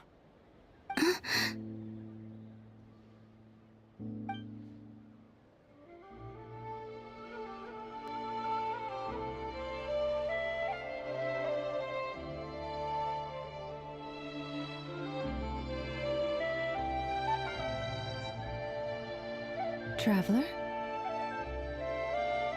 Let's go! This is no time to be spacing out!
Where are they going?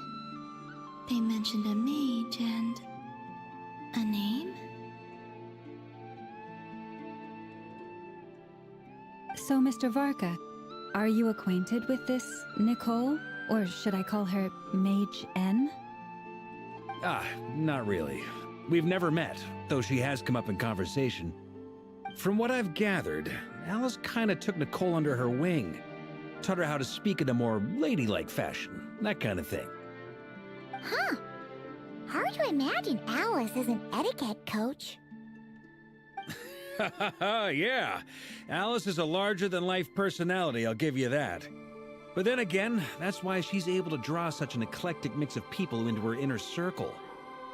If I remember correctly, being an interesting person is actually one of her main entry requirements. So, if you ever wanted to join the Hexenzirkel, I'm sure you'd both be eligible to apply. Hey! Don't go around making promises on Alice's behalf! I wouldn't dare.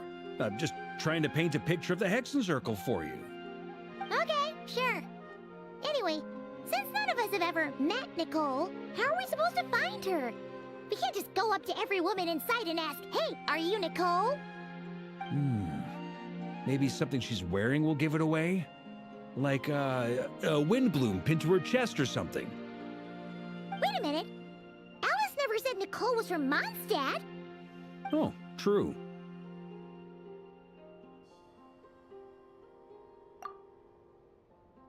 That would be... this young lady, then?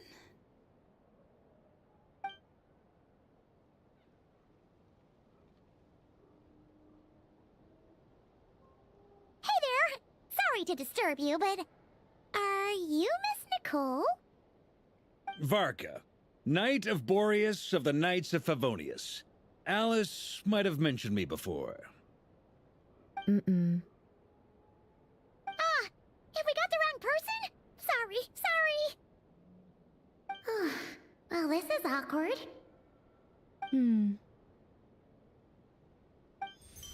When I shook my head, I meant, no, Alice hasn't mentioned you before. Huh? Where is this voice coming from? My apologies. For certain reasons, I am unable to speak. This is the only way I can communicate with you. It might take some getting used to, but I hope you can understand. Hey, it's fine. I'm more shocked by the fact that Alice never speaks about me. I mean, As for you two, we have crossed paths twice before, but it is nonetheless a pleasure to finally meet you. It's really you! Thanks for all your guidance in the past! You're quite welcome. This time, things are different. We have reached the unwritten pages of the story. You might say that we stand at the crossroads of fate. Now then, allow me to formally introduce myself. My name is...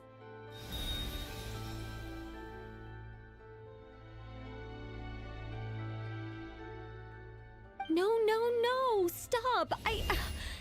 Alice! I can't believe it! I had a whole speech prepared. I'd agonized over every single word. She always picks the worst moments to ruin other people's plans. I'm so sorry about that. Alice took the liberty of devising some bespoke self-introduction magic for each member of the Hexen Circle. But I could have sworn I deleted all of the triggering conditions for it. How did it bypass everything? Oh gosh, this is so embarrassing. This is a very different side of Nicole than what we're used to. Is she not used to face-to-face interactions? Don't worry about it. We've seen that introduction magic once already, so it wasn't too much of a shock. Please go on, Miss Nicole. We'd love to hear what you have to say, or, well, communicate. Huh? Are they talking to this lady? But... Will you all promise to forget that horrendously embarrassing introduction? sorry, embarrassing. When?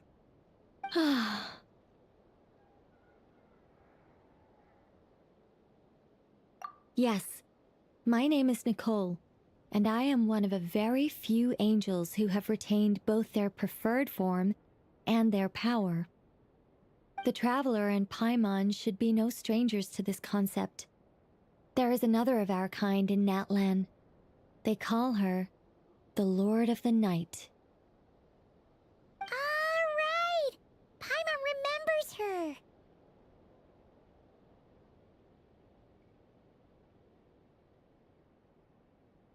Yes.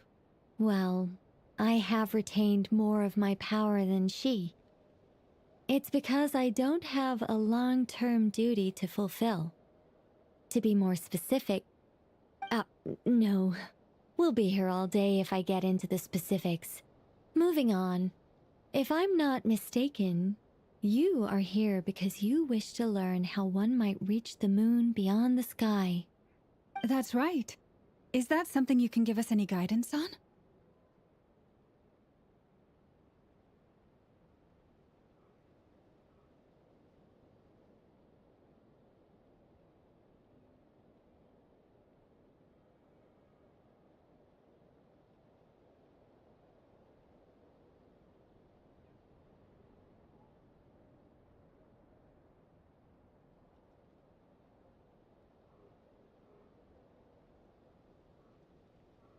Yes, I do know a way.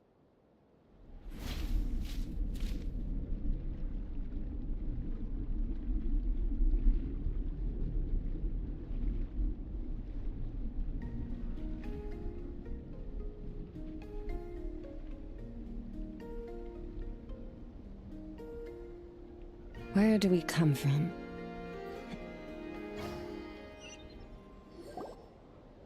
Where are they going? They mentioned a mix. So, Mr. Varka, are you acquainted with this Nicole? Or should I call her Mage N? Not really. We've never met, though she has come up in conversation. From what I've gathered, Alice kinda took Nicole under her wing. Taught her how to speak in a more ladylike fashion, that kind of thing. Huh. Hard to imagine Alice as an etiquette coach.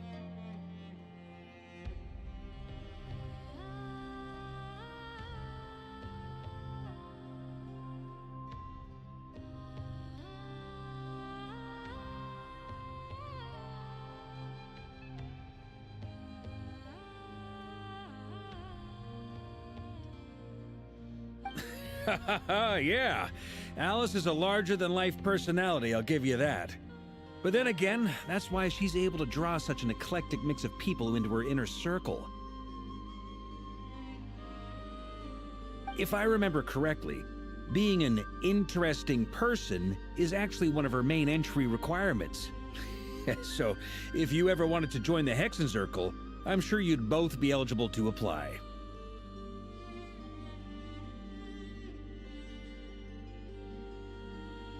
Hey! Don't go around making promises on Alice's behalf! I wouldn't dare. I'm just trying to paint a picture of the Hexenzirkel for you. Okay, sure. Anyway, since none of us have ever met Nicole, how are we supposed to find her? We can't just go up to every woman in sight and ask, "Hey, are you Nicole?" Maybe something she's wearing will give it away? Like, a windbloom pinned to her chest or something. Wait a minute. Alice never said Nicole was from Mondstadt. Oh, true.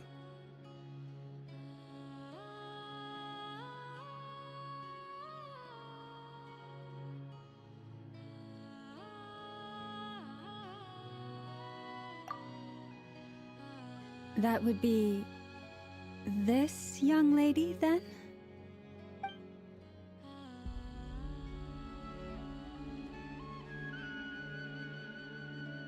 Hey there!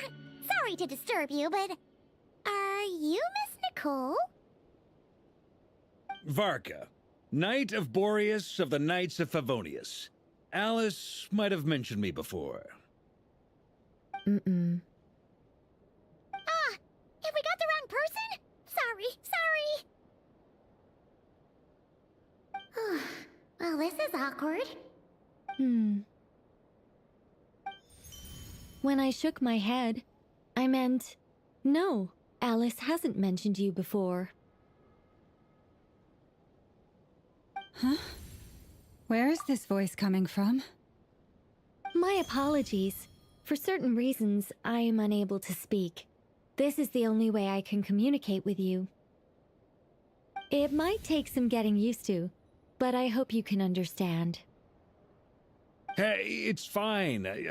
I'm more shocked by the fact that Alice never speaks about me. I mean, As for you two, we have crossed paths twice before, but it is nonetheless a pleasure to finally meet you. It's really you! Thanks for all your guidance in the past! You're quite welcome. This time, things are different. We have reached the unwritten pages of the story. You might say that we stand at the crossroads of fate. Now then, allow me to formally introduce myself. My name is...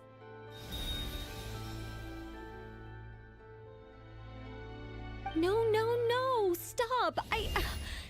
Alice! I can't believe it! I had a whole speech prepared. I'd agonized over every single word. She always picks the worst moments to ruin other people's plans. I'm so sorry about that. Alice took the liberty of devising some bespoke self-introduction magic for each member of the Hexenzirkel. But I could have sworn I deleted all of the triggering conditions for it. How did it bypass everything? Oh, this is a very different side of Nicole than what we're used to. Don't worry about it. We've seen that introduction magic once already, so it wasn't too much of a shock. Please go on, Miss Nicole. We'd love to hear what you have to say, or, well, communicate. Huh? Are they talking to this lady? But... Will you all promise to forget that horrendously embarrassing introduction? sorry, embarrassing. When?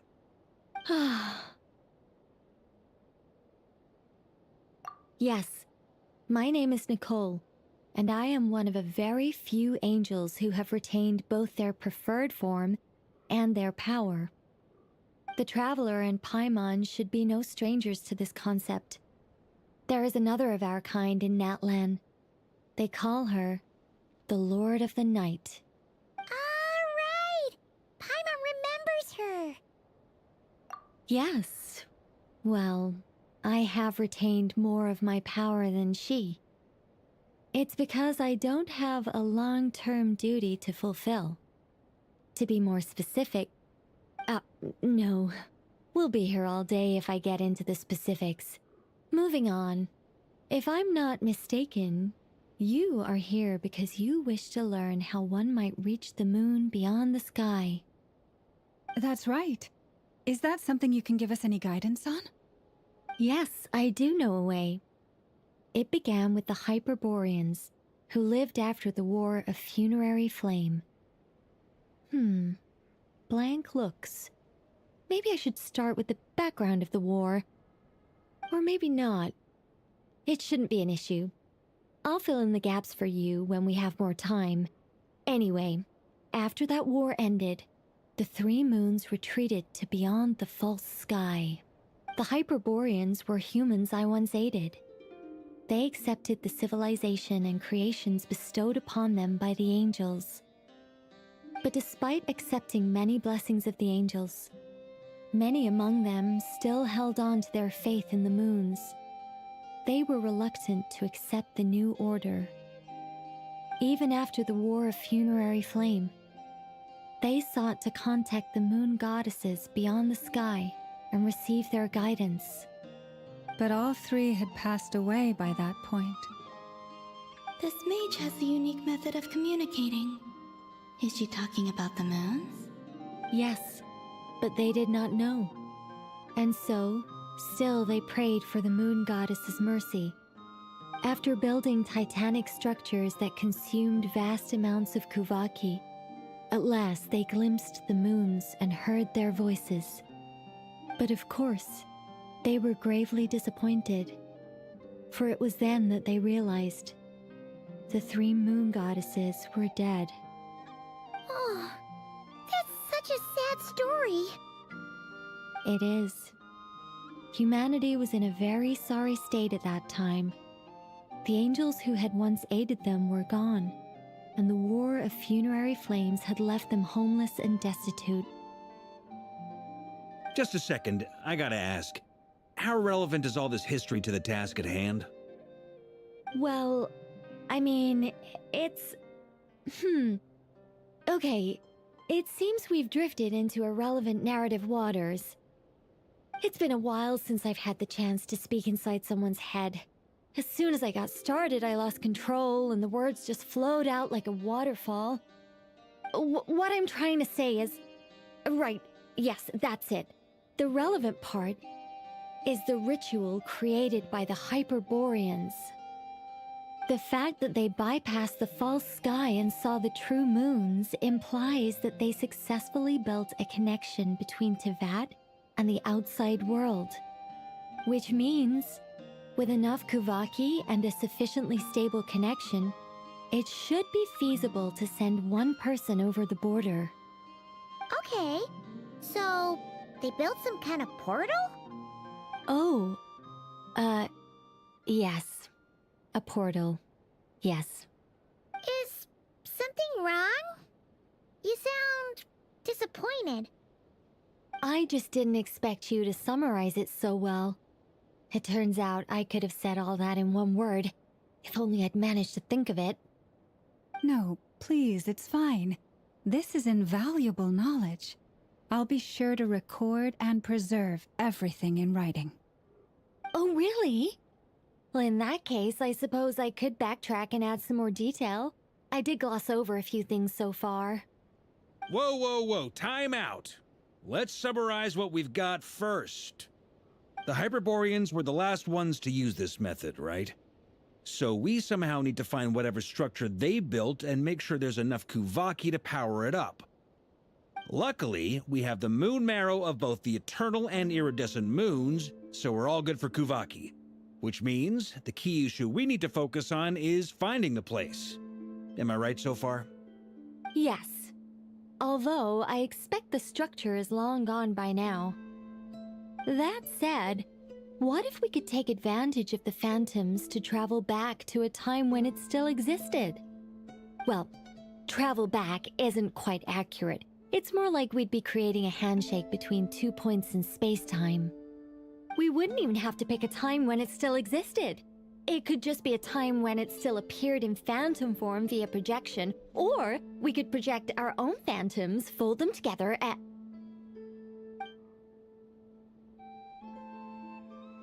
You look lost. Was that too hard to follow? Yeah, things got a little, technical there. Paimon's brain is reaching capacity. All right. Let me think about how to put this more simply. Okay, got it.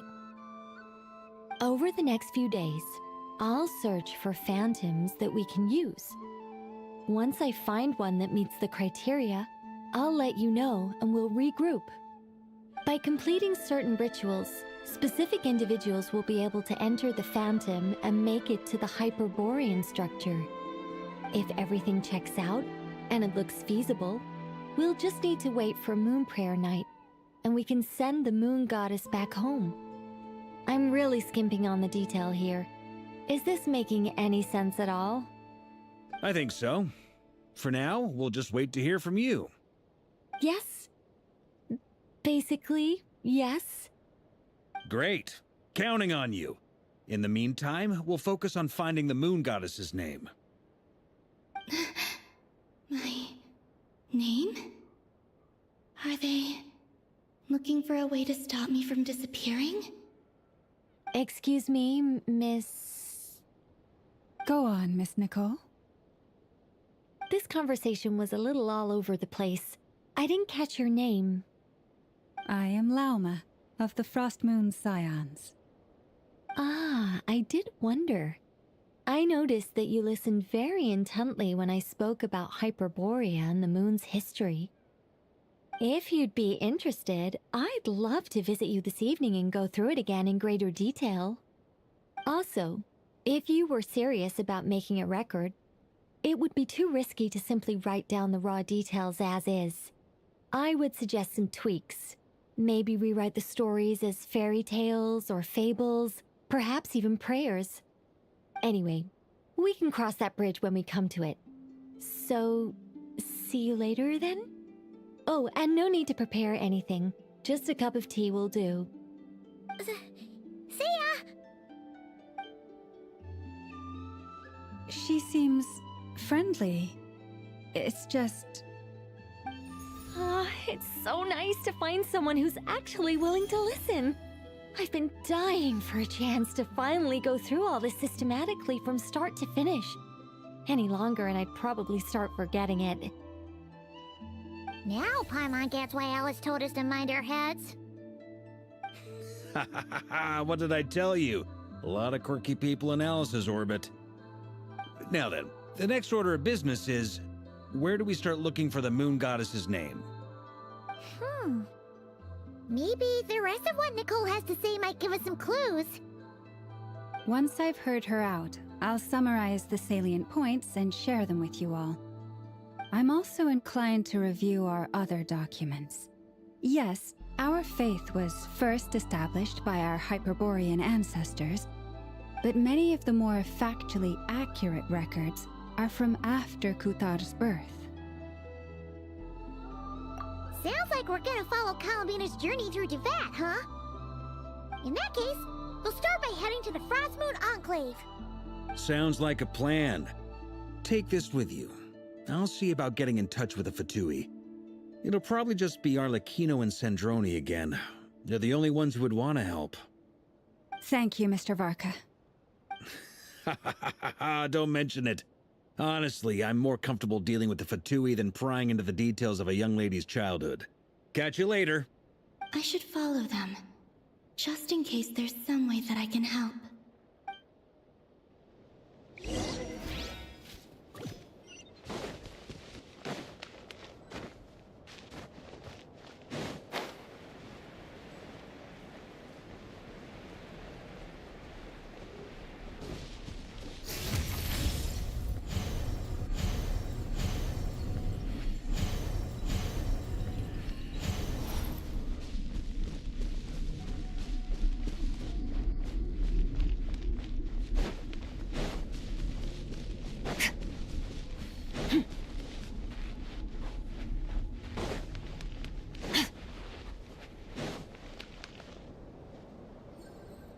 A while ago, I took the time to organize all documents in our possession that pertain to Kutar. What you see here is the material I consider reliable. You're saying there's unreliable material too? Yes. Most of the information we have was transmitted through an oral tradition. Inevitably, some of her stories were mythologized and deified over the years through countless retellings. That's why I organized them into reliable and unreliable. There's no sense seeking answers in history unless we can ensure the veracity of the historical record. Makes sense. All right, let's take a look through.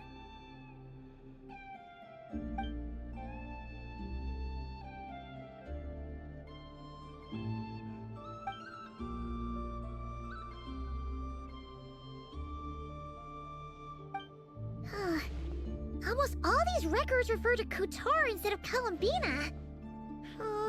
Although neither of those is her real name. Paimon's not sure what point she's trying to make. What we can gather from these records is that the Frost Moon Scions worshipped her as a god, placing impossible expectations upon her. I cannot fault them for their earnest faith, but for all their devotion, worshipping her day in, day out changed nothing. I imagine that none of it resonated with Columbina. It wouldn't surprise me if, even back then, she had already begun to reject the name Kutar and everything it represented. Lauma speaks the truth. When I heard them call upon Kutar with hope and expectation in their voices, they may as well have been calling upon somebody else.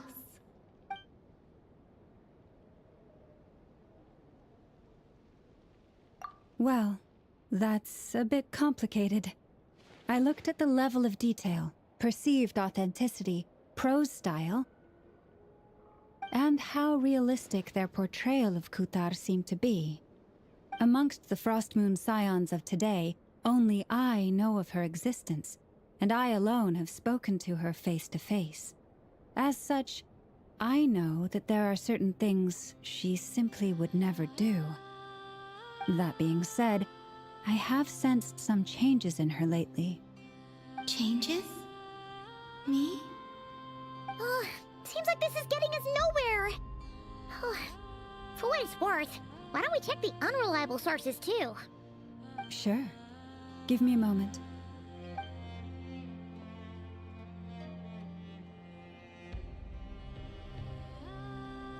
Exerting but a fraction of her divine might, Kutar sheared a great mass from the snow-capped mountain and cast it into the sea, upon whose surface shone the mirror image of the moon. Thus was formed the island of Hisi. Yeah, right. That doesn't even begin to pass the sniff test. The 3 moons are naught but lies through and through. Only one moon has ever shone for us, and Kutar is her name. The vast majority of ancient texts are filled with fanciful tales like these. I trust you understand my criteria a little better now. Kutar did not speak, merely gazing into the distance in silence. And where her gaze landed, this was her prophecy. Clearly, whoever wrote this text never even met Kutar. Otherwise, they'd know that her eyes are always closed. What about you, Traveler? What are you reading? Come on, let Paimon see. The child wished to build a wooden nest with which to shield a fledgling bird from the cold. But being so young and lacking in strength, the child could not snap the branches from the trees. Kutar was passing by. Upon seeing the child, she summoned forth the Kuhenki, who built a beautiful nest for the child. I remember that. Not knowing the meaning of Kutar's divine intervention, the child dared not to respond, and thus ran home to call their parents. But Kutar was gone. The Moon Chanter declared the event a miracle and took the nest as a relic, placing it on high for all to see. The child was named as one favored by the goddess and was greatly respected amongst the people. Yet, no further miracles were bestowed, and this matter was forgotten in but a few years. Huh. Any thoughts after reading that? Yeah. Columbina probably just wanted to join the kid in making nests. Ah. I'd originally considered this a fabrication, because Kuthar did not perform any similar actions in subsequent records. But now that I think about it, it does seem like something Columbina would do. It's just that... She didn't know how other people would interpret her actions. She was probably worried about making things difficult for people. And so, she gradually stopped joining in. Yes. Oh, that's so sad.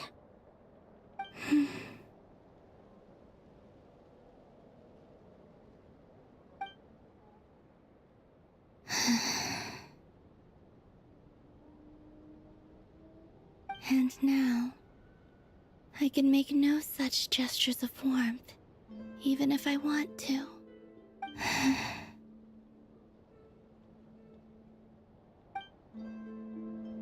Still no name.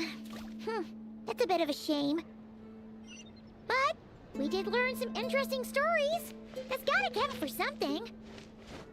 Varka said he was gonna set up a meeting with Arlecchino and Sandrone, right? Let's go back to Nasha Town and see how he's doing.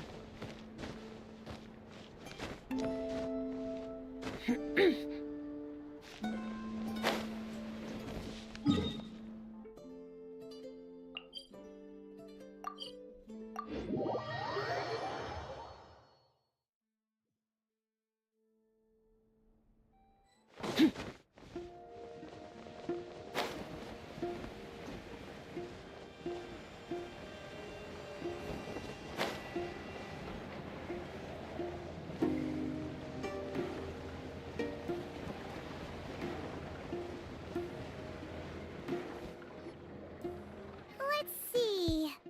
There's Varka. Oh, and it's Durin and Albedo too.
Yeah, this is pretty much the same place we bumped into each other last time.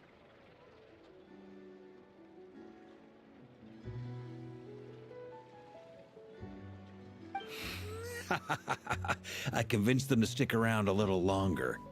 We were all waiting on people, so I figured having a little company would help pass the time. Ah, so you've been waiting for us? Does this mean that you've already arranged things with the Fatui? Sure does. Now you're back, we can go meet up with them together. How'd your investigation of the Frost Moon Enclave go? Well, we didn't find out Columbina's true name.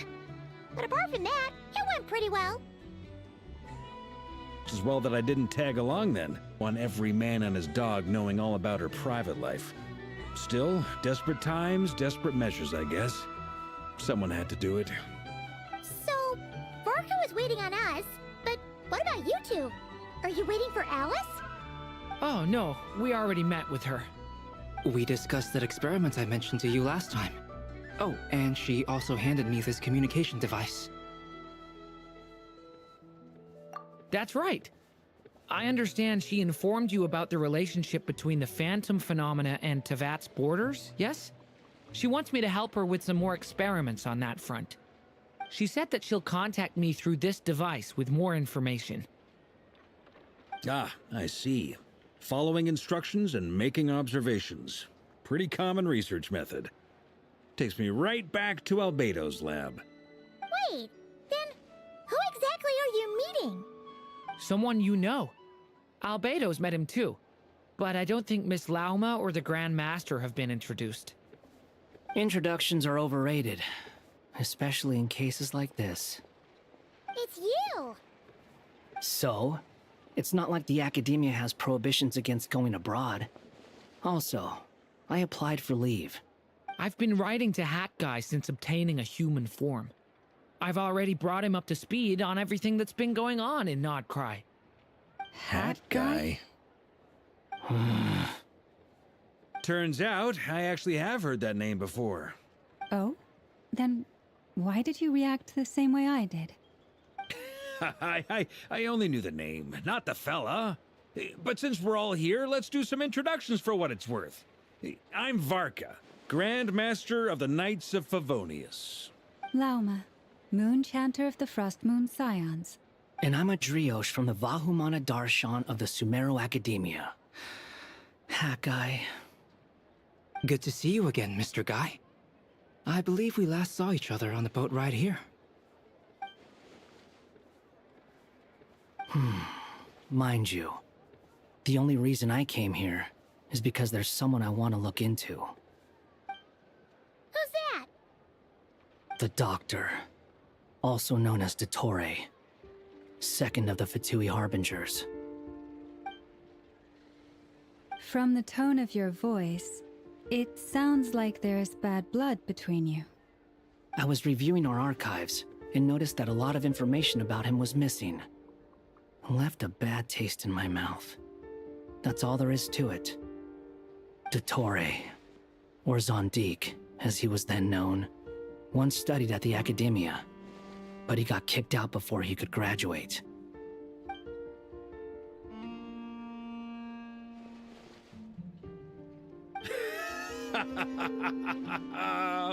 So the Harbinger's #2 man is a college dropout? How embarrassing for them. Last we heard, he was planning something. We actually heard that a few times before, even coming to Nocturne, but we haven't seen a trace of him since we got here. He only appears when something interests him. For all we know, he might have left already.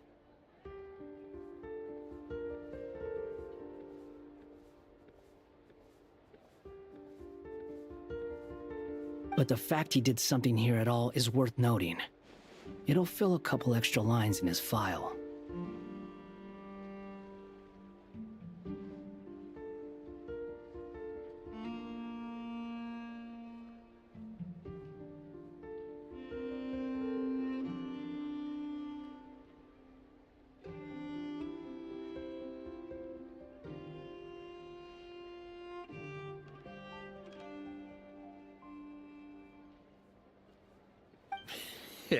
Why does it sound less like a file you're writing and more like a criminal record? Anyway, we were just about to meet 2 of the other Harbingers. Want to come along? You might learn a thing or two about him there.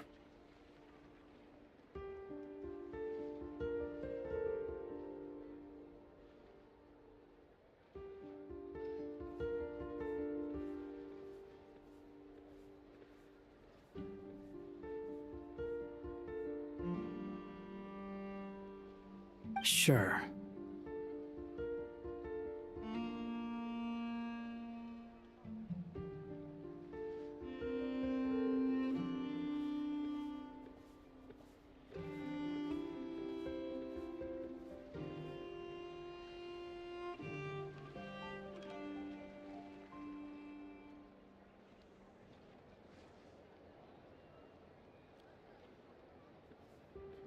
even though they're harbingers. Well, they're old acquaintances of ours, so, you know, when you talk to them, try to be... I got it. The Frost Moon Scion's relations with the Fatui remain tense. Forgive me if I do not attend. In that case, we'll continue assisting Miss Alice with her experiments. Good stuff. Everyone's having a fruitful time.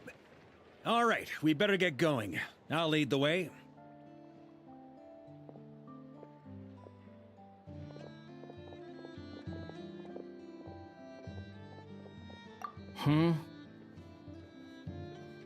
Well, yeah, that's obviously part of it. But I'm not the only one who has a score to settle with him. Neither you, nor Lesser Lord Kusanali, nor I want to see him meddling with things again.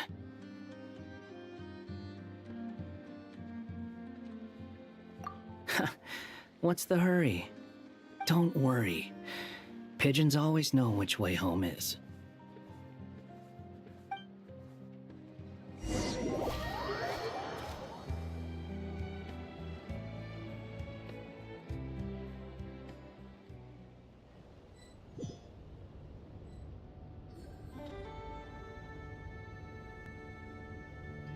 You made it. Who is this? A scholar from Sumeru. They call him Hat Guy. He's an old friend of the Travelers. Wait, this is the academia representative you wrote about? He doesn't exactly look the part. I believe this will prove my identity. You'll notice it bears the seal of the Sanctuary of Surasthana. Well, what do you know? So it does. All right then. My mistake. I expected as much. What? So as I mentioned in my letter, the Academia's got its eyes on Dottore. But this matter remains top secret. Apart from those assisting in the investigation, the fewer people who... If anyone asks, I'm here in Nodcry to pursue my personal academic interests. Gotta say, Varka, you did pretty well to keep all this under wraps for so long. Sounds like you got in touch with the Academia about this way back. you flatter me.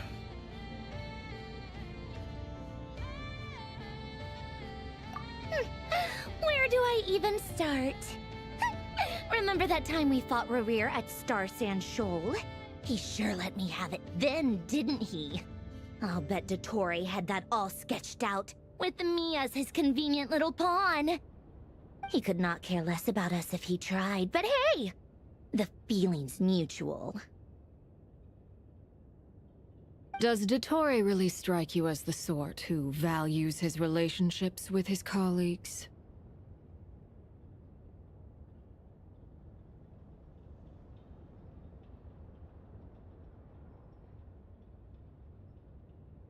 Fair point.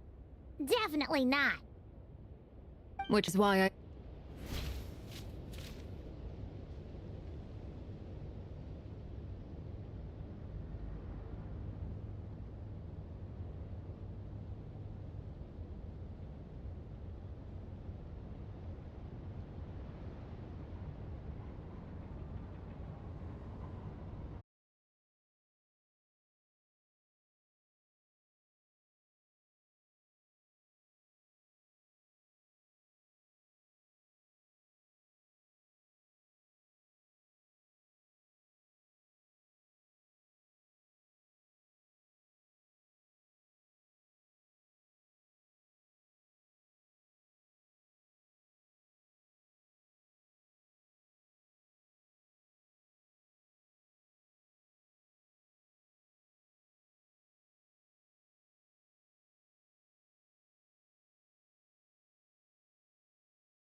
You made it. Who is this? A scholar from Sumeru. They call him Hat Guy. He's an old friend of the Travelers. Wait, this is the academia representative you wrote about? He doesn't exactly look the part. I believe this will prove my identity. You'll notice it bears the seal of the Sanctuary of Surasthana. Well, what do you know? So it does. All right then. My mistake. It's fine. I expected as much. What? So as I mentioned in my letter, the Academia's got its eyes on Dottore. But this matter remains top secret. Apart from those assisting in the investigation, the fewer people who know, the better. If anyone asks, I'm here in Nocturne to pursue my personal academic interests. Gotta say, Varka, you did pretty well to keep all this under wraps for so long. Sounds like you got in touch with the Academia about this way back. You flatter me.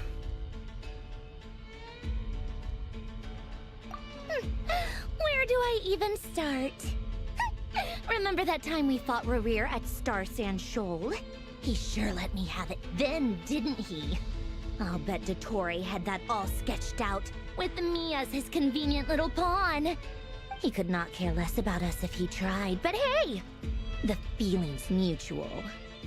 Does Dottore really strike you as the sort who values his relationships with his colleagues? Fair point. Definitely not. Which is why I always keep my guard up whenever he starts making suspicious moves. To that extent, our motivations align. On top of which, I consider you trustworthy people. Now, back on topic. In the wake of the Reikir of Solnari episode, Sandrone and I grew suspicious about Dottore's complete inaction during the entire affair. So we tried to find out what he'd been up to, but unfortunately to no avail. He never lets anyone in on his plans. The more he cares about something, the more secretive he gets. Indeed. Perhaps he believes that by keeping a low profile, he can avoid trouble. But that trick isn't going to work on his colleagues. Yeah, I mean, he's been researching the ancient moon's remnants. And he's been trying to get his paws on the moon marrows. Only an idiot would believe he doesn't have something more planned. With this in mind, I returned to Snezhnaya and relayed my thoughts to Her Majesty the Tsaritsa, entreating her to have him recalled. That's pretty direct. Did the Tsaritsa agree? Yes. I made it abundantly clear that the Fatui's business in Nocturne is almost concluded, and we do not need 3 harbingers in this territory. Her Majesty concurred. Accordingly, Dottore has returned at her orders. I imagine he is continuing with experiments, which no one besides he would ever have any interest in. Common sense might mean nothing to him, but he's not stupid.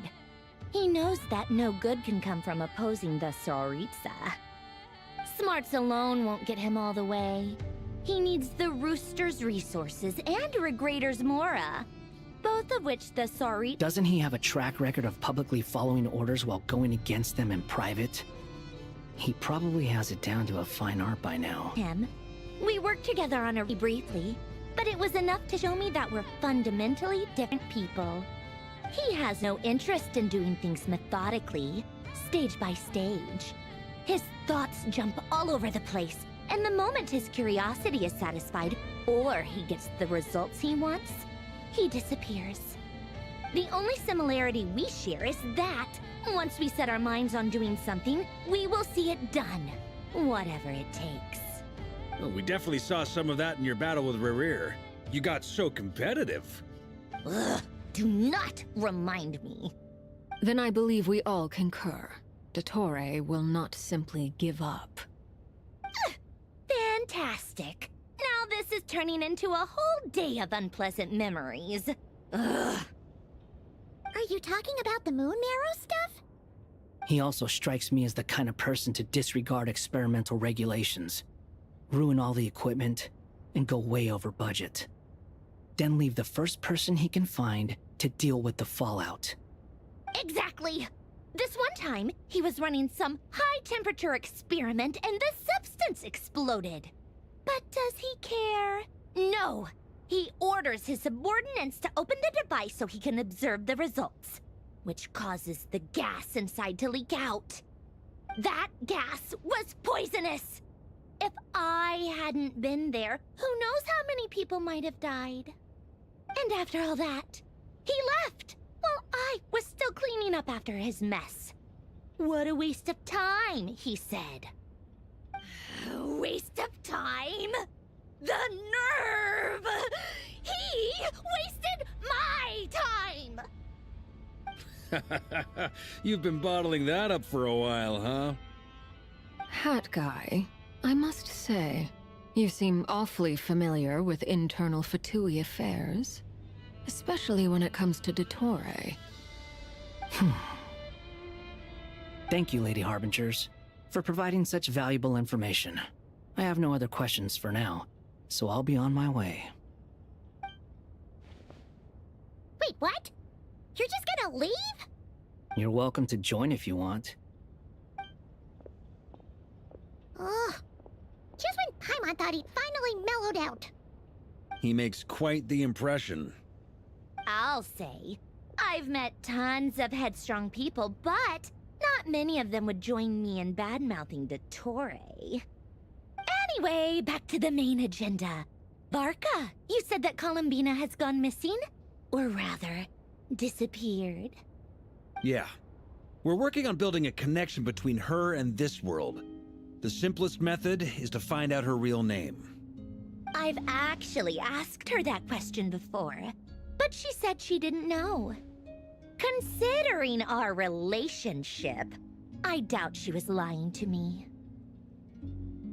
As far as I recall, she was never dispatched by Her Majesty to claim a gnosis or anything like that. Lands had long contained a place specifically for her. I always thought that was weird. What could she do that the rest of us couldn't? Knowing what we do now, it's probably something related to Kavaki, right? More than likely. When she first arrived, Columbina would often go to Her Majesty and ask when she could start the task assigned to her. But Her Majesty always gave the same reply. The time has not yet come. So she spent her days in Snezhnaya doing basically nothing. The Tsaritsa has summoned a beautiful blind maiden to be a harbinger, giving her the third seat by virtue only of her enchanting voice. It was a dumb and stupid rumor, but the reality of the situation made it hard to refute. And what happened after that? I imagine she stopped caring. She no...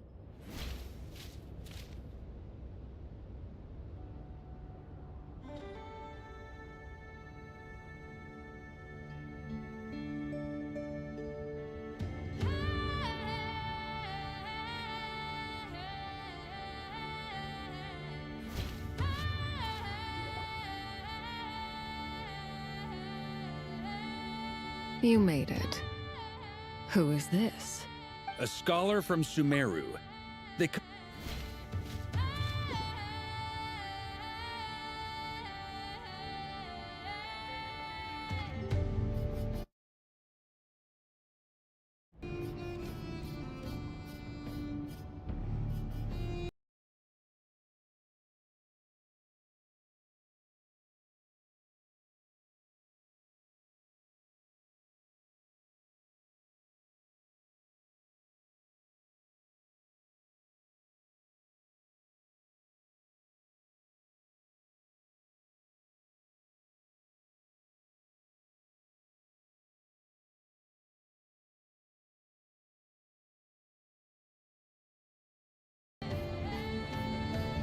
You made it. Who is this? A scholar from Sumeru. They call him Hat Guy. He's an old friend of the Travelers. Wait, this is the academia representative you wrote about? He doesn't exactly look the part. I believe this will prove my identity. You'll notice it bears the seal of the Sanctuary of Surasthana. Well, what do you know? So it does. All right then. My mistake. It's fine. I expected as much. What? So as I mentioned in my letter, the Academia's got its eyes on Dottore. But this matter remains top secret. Apart from those assisting in the investigation, the fewer people who know, the better.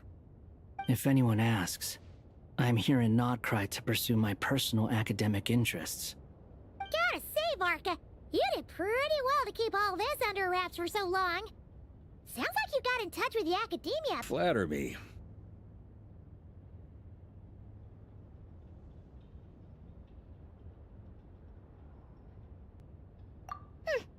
Where do I even start? Remember that time we fought Rerir at Star Sand Shoal? He sure let me have it then, didn't he? I'll bet Dottore had that all sketched out, with me as his convenient little pawn. He could not care less about us if he tried, but hey! The feeling's mutual. Does Dottore really strike you as the sort who values his relationships with his colleagues? Fair point. Definitely not. Which is why I always keep my guard up whenever he starts making suspicious moves. To that extent, our motivations align. On top of which, I consider you trustworthy people. Now, back on topic. In the wake of the Reikir of Solnari episode, Sandrone and I grew suspicious about Dottore's complete inaction during the entire affair. So we tried to find out what he'd been up to, but unfortunately to no avail. He never lets anyone in on his plans. The more he cares about something, the more secretive he gets. Indeed. Perhaps he believes that by keeping a low profile, he can avoid trouble. But that trick isn't going to work on his colleagues. Yeah, I mean, he's been researching the ancient moon's remnants. And he's been trying to get his paws on the moon marrows. Only an idiot would believe he doesn't have something more... Yes, I made it abundantly clear that the Fatui's business in Nodcry is almost concluded, and we do not need 3 harbingers in this territory. Her Majesty concurred. Accordingly, Dottore has returned at her orders. I imagine he is continuing with experiments, which no one besides he would ever have any interest in. Common sense.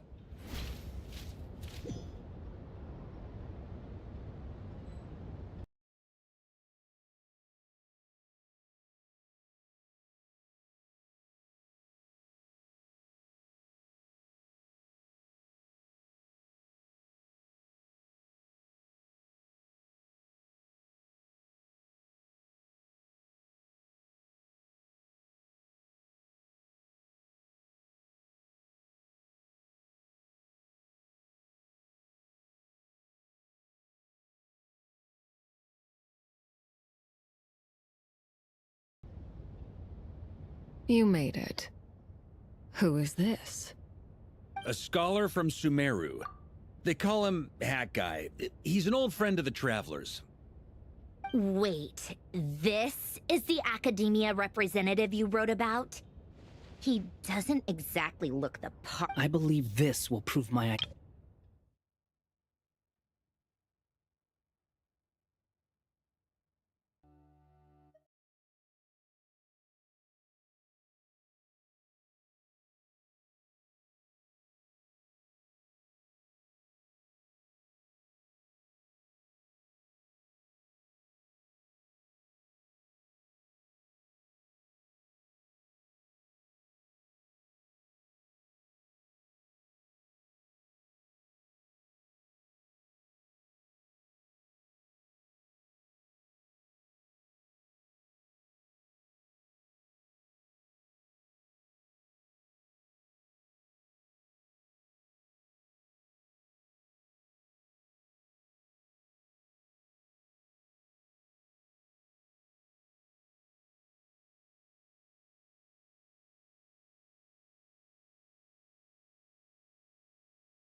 He makes quite the impression.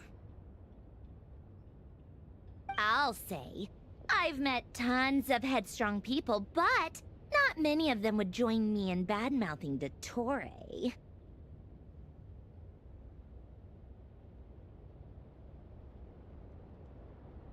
Anyway, back to the main agenda.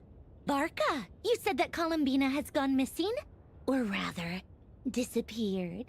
Yeah. We're working on building a connection between her and this world. The simplest method is to find out her real name. I've actually asked her that question before, but she said she didn't know. Considering our relationship, I doubt she was lying to me. As far as I recall, she was never dispatched by Her Majesty to claim a gnosis or anything like that. That Tsaritsa's plans had long contained a place specifically. I always thought that was weird. What could she do that the rest of us could?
A gnosis or anything like that. That Tsaritsa's plans had long contained a place specifically for her. I always thought that was weird. What could she do that the rest of us couldn't?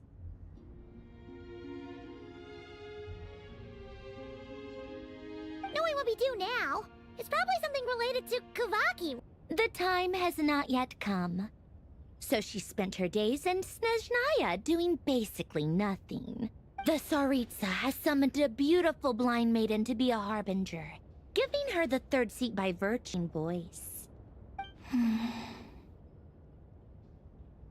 was a dumb and stupid rumor, but the reality of the situation made it hard to refute. And what happened after that? I imagine she stopped caring. She no longer seemed to care why she had been recruited, and Her Majesty never gave her any missions, so she just continued to sing in the flower garden.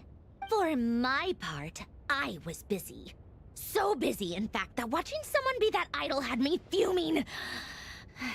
But still, I got the sense that she had long been used to a life of other people claiming she was needed when she wasn't.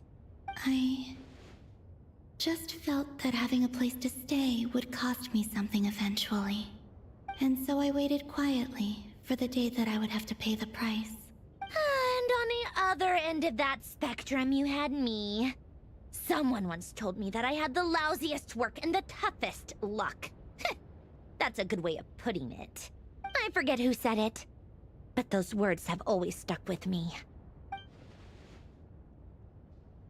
But you've done your job exceptionally, because at heart, you are a conscientious person. What is it? Something come to mind?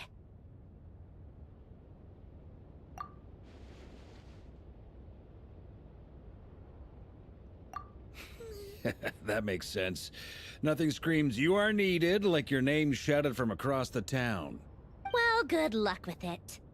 But if you ask me, Columbina is still the most shoutable name. I'm just so used to it now, after all the arguments we've had. I can't be bothered trying to remember another name for her. Nor I. Sandrone. Arlecchino.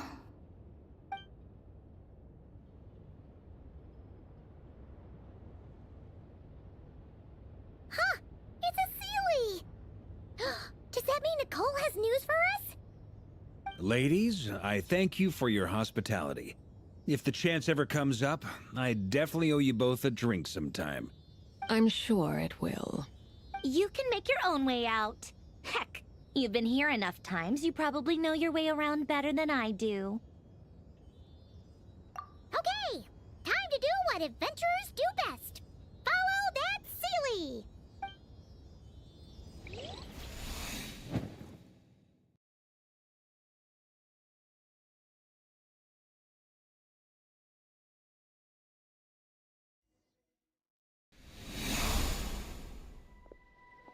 Here you are.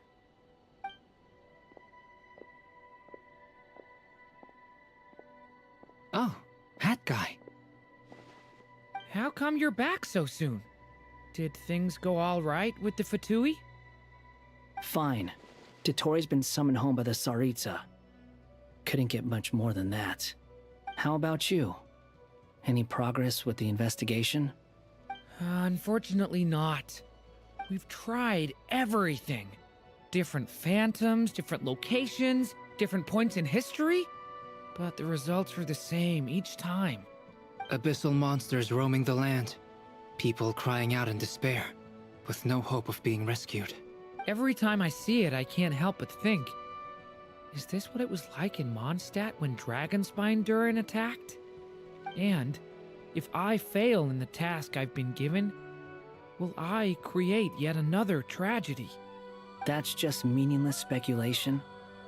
When we encountered similar phenomena previously, I tried to interfere with those illusions, using sounds and lights to guide them. However, we could not change their fates. At most, we were able to extend their existences. The events of the past are like fate that has been written into Irminsul. There isn't a living thing in Teyvat that can escape its past. But Miss Alice instructed us to try to find ways to change the outcome that these phantoms face. It's an impossible task. Can't you just refuse? Since she asked us to do this, I feel like it can't truly be impossible. Or if it is, well, mages can make the impossible possible. I could not have been born as Durin otherwise. But you also said that your past 39 attempts were fruitless. That's true. But you're still going. Yes. After this many futile attempts, surely you realize that you're not doing this because you still believe what some mage told you. It's because you want her hypothesis to come true. It's something you wish for deep inside. So, think for yourself about what you want to do. As long as you don't believe it's futile, it isn't. Yeah. Previous experience indicates that we cannot touch the phantoms, which limits the effectiveness of our interventions. If we want to clear this hurdle, we need to break this rule somehow. Same thought here. Following the same rules means repeating the same failures. Reducing ourselves to mere playthings of fate. So you mean we need to figure out a way to make contact with them despite can't? Yes, and I suspect that's something only you are capable of. Everything in Teyvat is logged in Irminsul, but the withering that once occurred in Sumeru was a sign that the Great World Tree was being corrupted. This corruption allowed things that should not have existed in Teyvat to appear. This is tantamount to rewriting reality to an extent. You're saying abyssal power might be able to affect those phantoms? No one's ever tried it before. If you're gonna try it, it'll take courage. And you have to be confident that you can control it. Is anyone there? Has anyone seen my daughter? She's missing. I have to find her. I hear someone inside. Spargana? Are you in there? Ah! If I can use my abyssal powers to warn him that there is danger here, maybe it'll change his decision.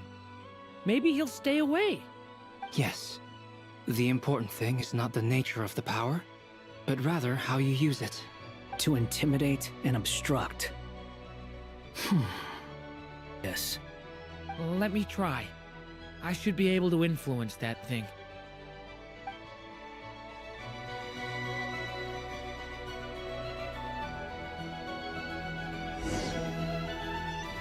Have you seen a little girl? What? This isn't the time for that! Just run!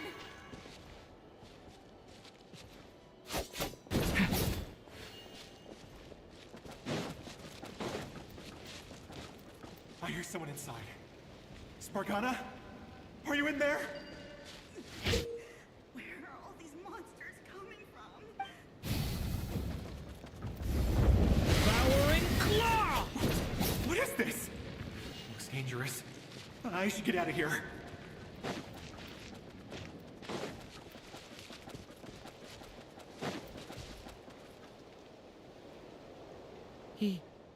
He really left. Huh, we did it! Don't celebrate too soon. Follow him. See what he does next.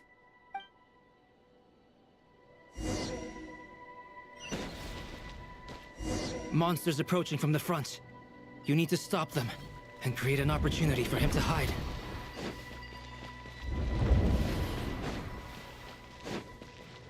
No, there's monsters ahead.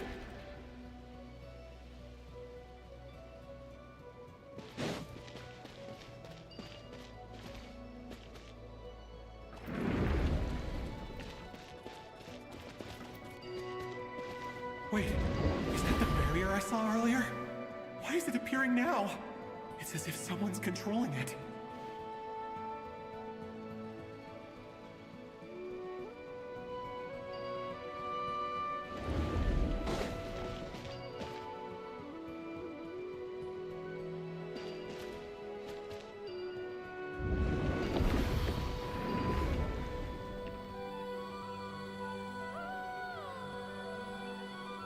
The monsters are gone. Is it safe now?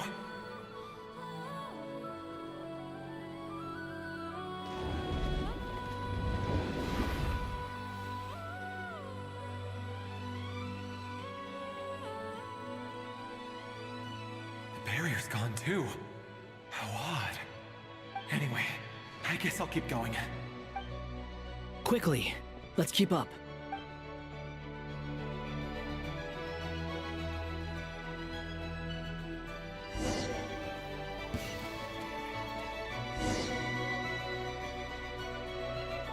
Wait, there was someone else here?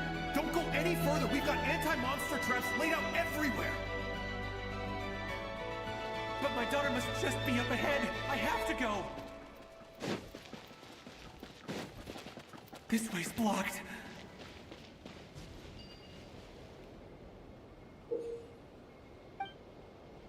We might be able to use the explosive.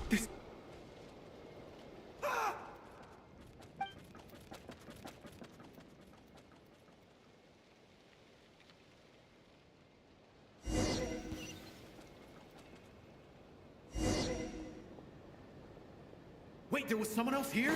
Don't go any further. We've got anti-monster traps laid out everywhere.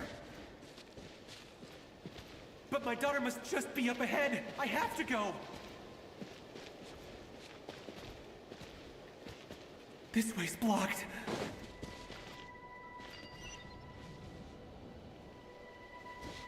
We might be able to use the explosives over there, but we need to take care not to hurt him.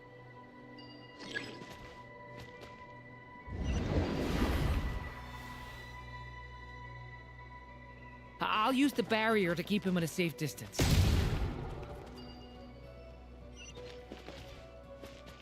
This barrier...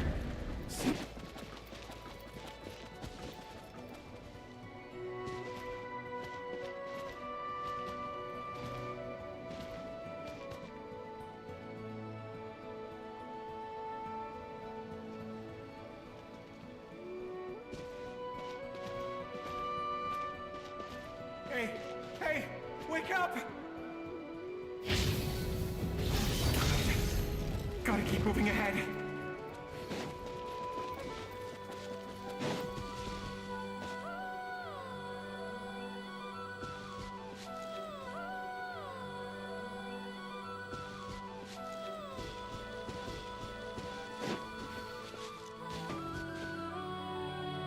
Hands, Durin. Use the traps.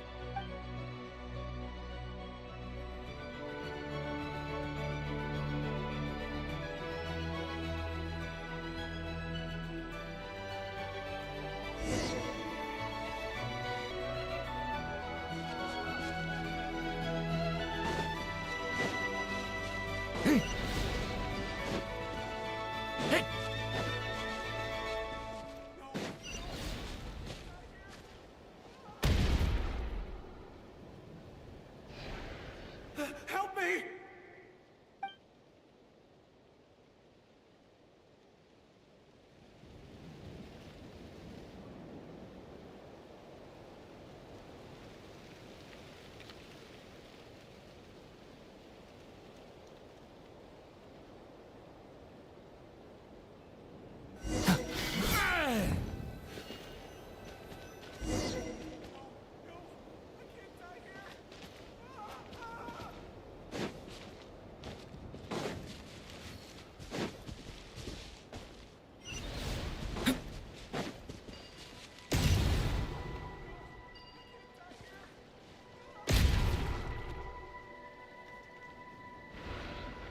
Help me!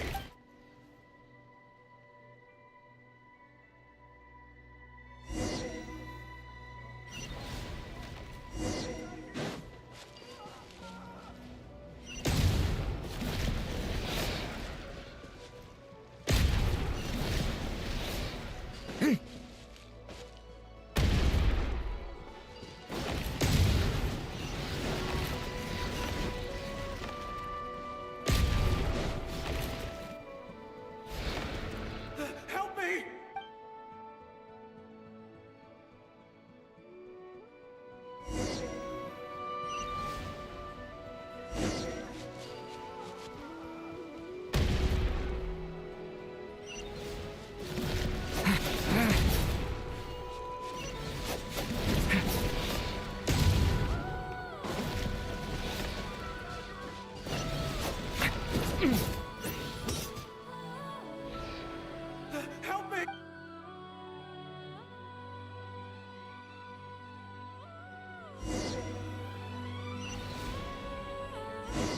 Help me!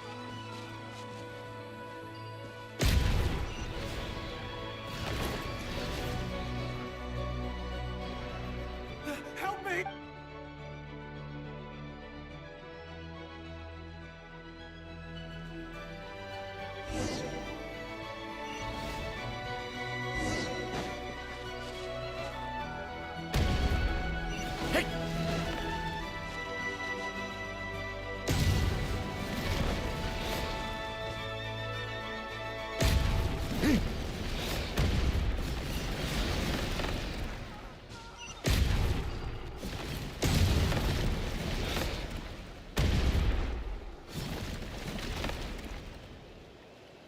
This is a new development. I've never seen this happen before.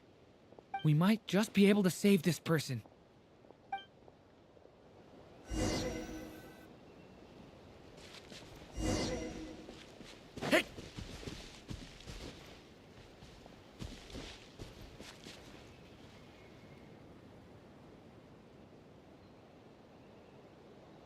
Hello there. Have you seen my daughter? Spargana's her name. She's carrying a large backpack. Get out while you still can, you fool. You won't find any survivors here. But I can't just leave her here. She must be so scared right now. Sorry. Wish I could help, but I haven't seen her. You'll just have to keep looking. Okay, thank you. If I do find her, I'll get her to shelter and come back for you. Don't bother. I've got nowhere left to go. What's that noise? Monster! No, if he goes inside, he'll be walking into a trap. Let's try this once more. This time, we have to stop him.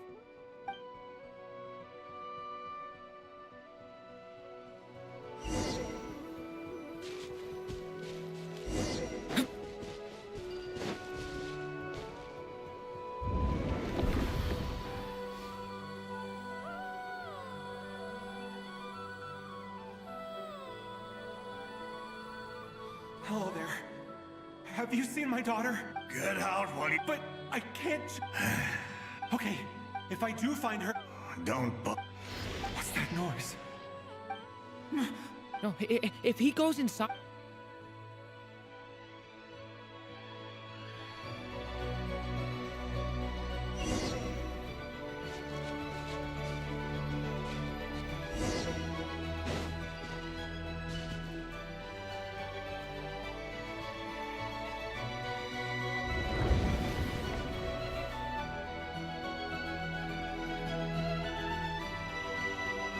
Hello there.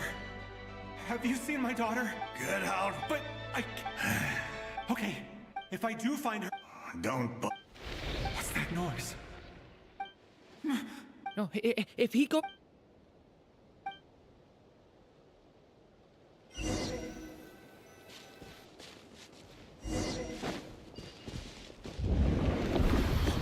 Why? How will I know where Spargana's gone like this? You know what? I'll trust this strange barrier. It's gotten me this far after all.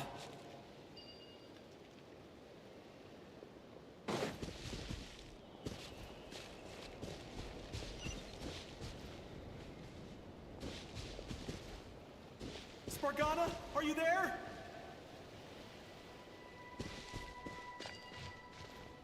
What? What's this? Hey! Let us out!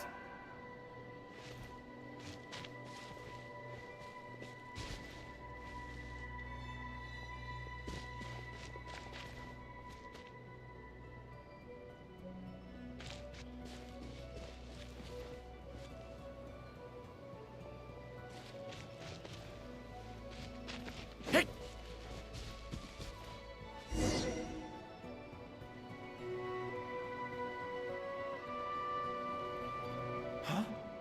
That looks like one of my daughter's books! Thank you. Thank you! Yes, it's one of hers for sure. That's her name on it right there. She left her backpack here. Durin, just like last time. Use the explosives.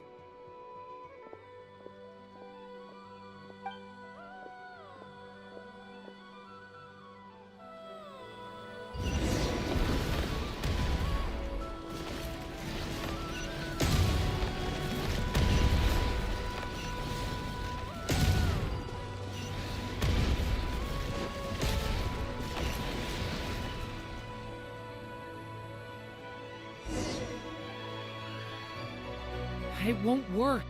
There's not enough left. If he makes it in, he'll die. But then, this clue could be the key to him finding his daughter. It might not be the only one. Better he misses that clue than loses his life. I guess so.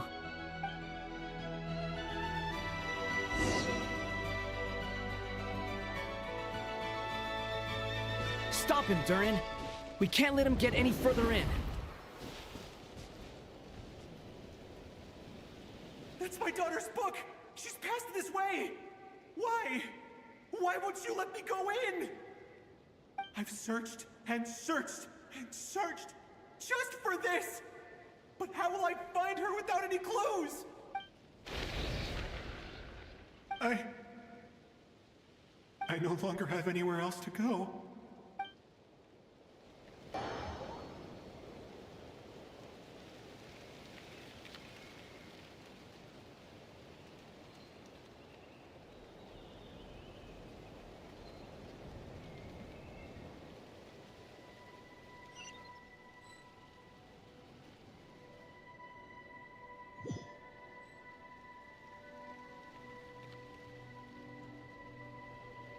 I'm sorry. I'm so sorry. He refuses to go anywhere else. Whether he opens this door or not, all that awaits him now is death. We couldn't change his fate. Albedo? Hat guy? Let's try one more time. I don't know how we're gonna do this, but I don't want to give up either.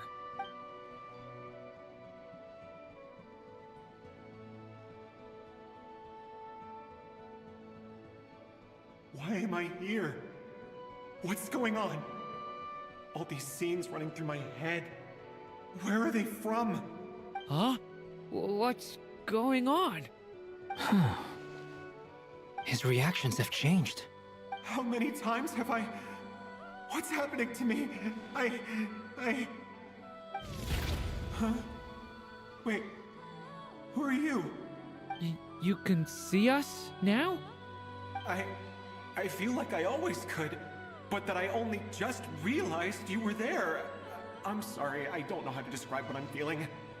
But you were the ones guiding me using that marked barrier, right? I haven't done anything yet, but those monsters, those deaths, they feel like memories. Like things I really did experience. I won't find my daughter. In fact, I'll ultimately die trying to find her. Isn't that right? Well, no, it isn't. Yes, it is. Even so, we're trying to find a way out of this. You've not seen my daughter either, have you? It seems she really isn't here. I'm sorry we couldn't help you. I'm just tired. Maybe this is destiny. Maybe it doesn't matter how hard I search. How long do I have left? Experience says 15 to 20 minutes. 15 to 20. Thank you for all your help. Let's rest a while. You look exhausted too. Now's not the time for you to start pitying us. It's not pity. I'm just realizing that I've only got 10 or so minutes left. You know?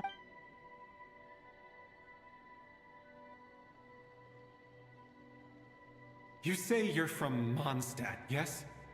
A place with windmills, where people enjoy limitless freedom?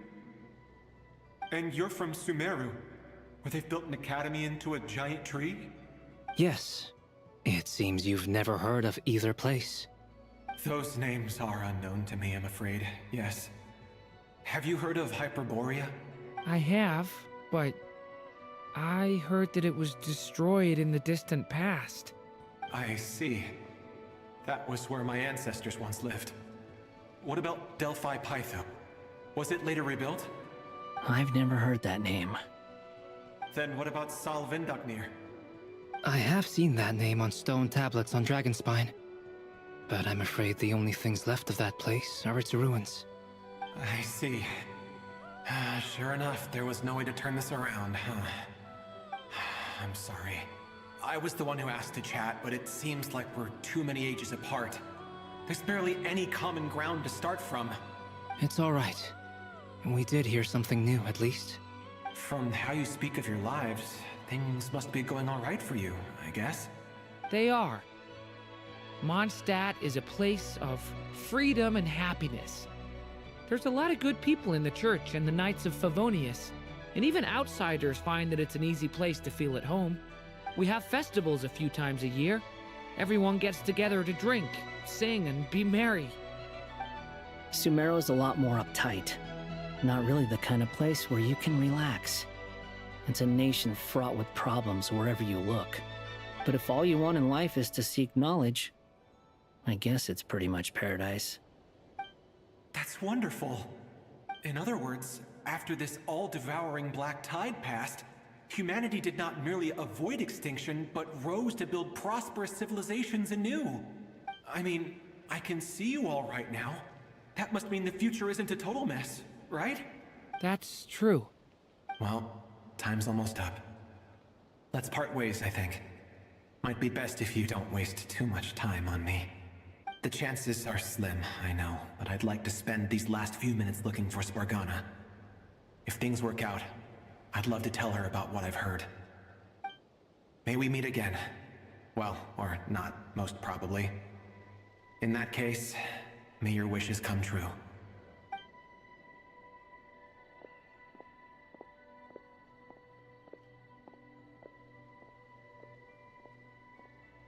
He's gone. In a few minutes, he will meet the end that was his to begin with. The ending of this tale did not change, but I believe that we've just made the most progress we have yet. May your wishes come true. If only it were so simple. Hat guy, could I ask you a question? You've never talked about your past. It seems complicated, and it weighs heavily on you, too. Would you be willing to tell me about it? I mean, sometimes it's better to get things out in the open. Take that guy we try to help, for instance. At least he said goodbye with a smile, right? I know about Albedo's past. Our experiences are very similar, and he created me. As for you, you're my first friend, and you've witnessed every step I've taken. But by comparison, I know nothing about you. Either way, I mean, we're still best friends. But if I knew more about you, I might understand your thoughts a bit better. I've told you about myself. I'm a student at the academia. And what did you do before that? Prepared for the entrance exam? All right. If you really don't want to talk about it, I won't press you any further. I was a puppet built from the branches of a white tree, using technology left behind by the Conrian schools of mechanical engineering. A white tree? You mean an Irminsul tree? Yes. A branch of Irminsul that was once connected to the main tree. So you had a human creator too? Yeah. But my creator abandoned me after deciding that I was a failure. After that,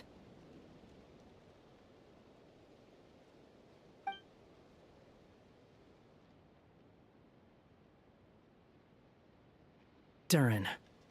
Resisting the influence of the Abyss, suppressing the urge to destroy, trying to do the right thing.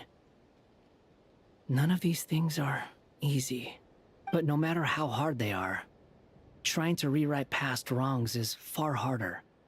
You asked me if you would create a new tragedy if you failed. I told you there was no point speculating about that. But the real answer is, yes, you absolutely will. That guy. But at least you've got people here to help steer you away from the wrong path. So, just keep aiming towards the light. I will. I promise. All right, break time's over. Hello? Durin speaking. Hello, friends, it's me. What have you been up to, I'm detecting some unmistakable fluctuations here at the border. The amplitude isn't particularly high, but they're completely different signals from the ones before, and the scale is comparable to those I've detected previously. Alice, we were unable to save that person. However, he appears to have retained a portion of the memories gained through that cycle, and was able to hold a conversation with us. I see. Well, it is rather odd indeed. It definitely merits further attention. Could I trouble you to keep trying the same approach? I need to gather some more data. Counting on you. I should probably have Nicole come and check this out as well.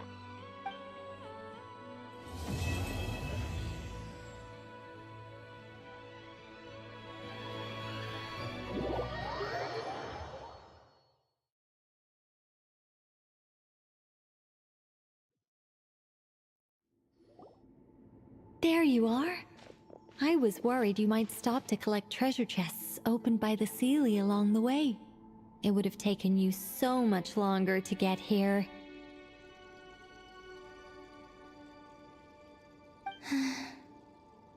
Another conversation I cannot hear.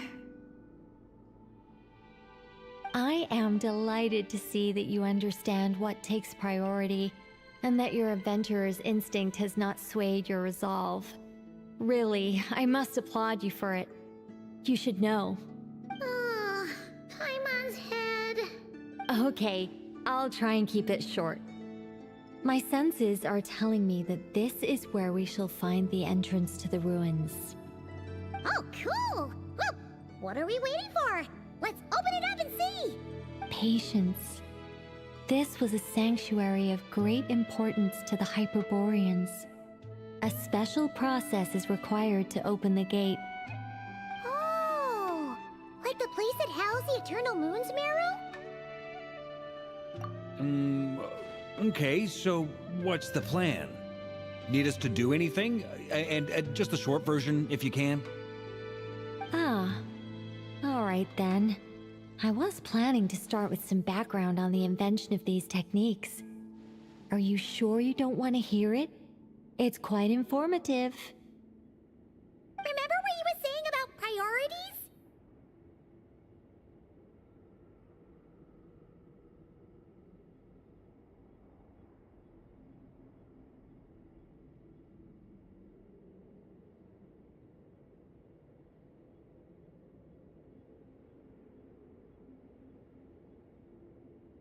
Fine. Simply put, we need 3 human representatives to successfully undergo a process of Kuvaki resonance.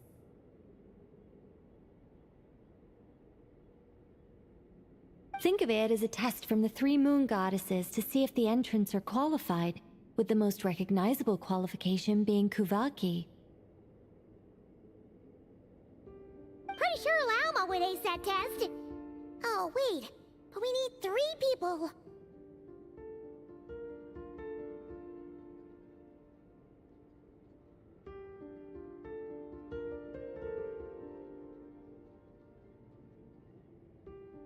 I also have no doubt that the Moon Chanter would be qualified, but we would need 2 other people with the same constitution.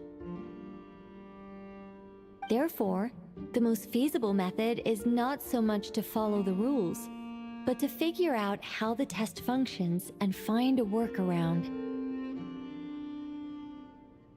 I've done some research, and it turns out the mechanism is rather crude. We'll simply need humans to stand before it who have sufficient Kuvaki energy within them. I'm with you so far. How do we get the Kuvaki in them? The easiest way would be transfusion. Take some Kuvaki from Nodcry's soil, put it into the bloodstream, and get it circulating in the body. So we're going to cheat on the test? Precisely. There are other methods, but this is the simplest one. Cheating the system is much easier than trying to hide from it. Huh? Sorry? Does the idea of cheating upset you, Miss Lauma? No, that's not it. I suddenly had an idea. Oh, what is it? It's about Moon Prayer Night. I figured out a way for Kutar to join in the festivities. Huh?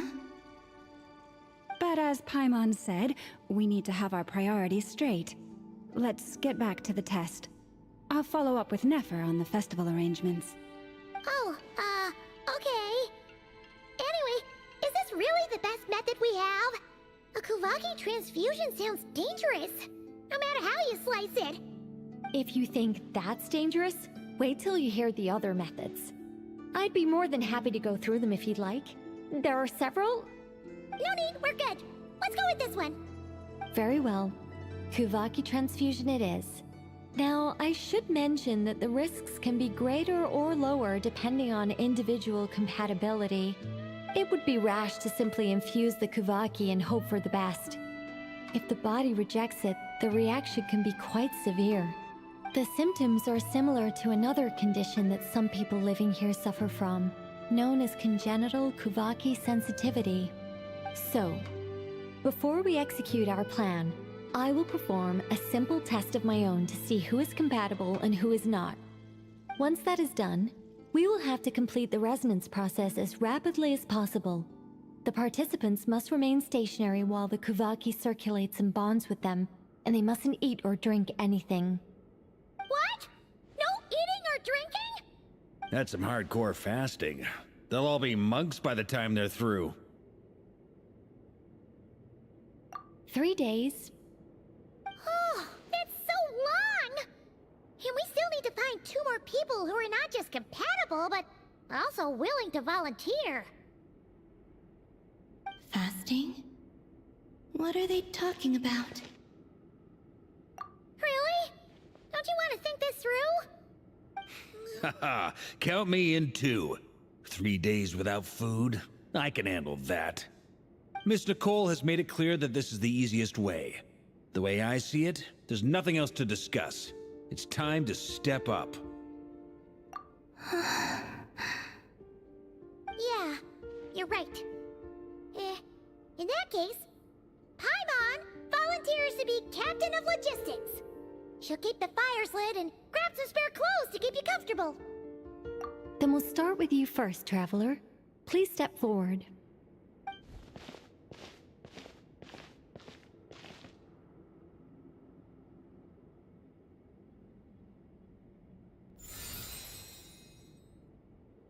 How's it going?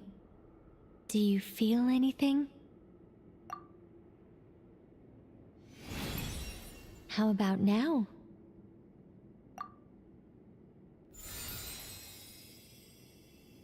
And now?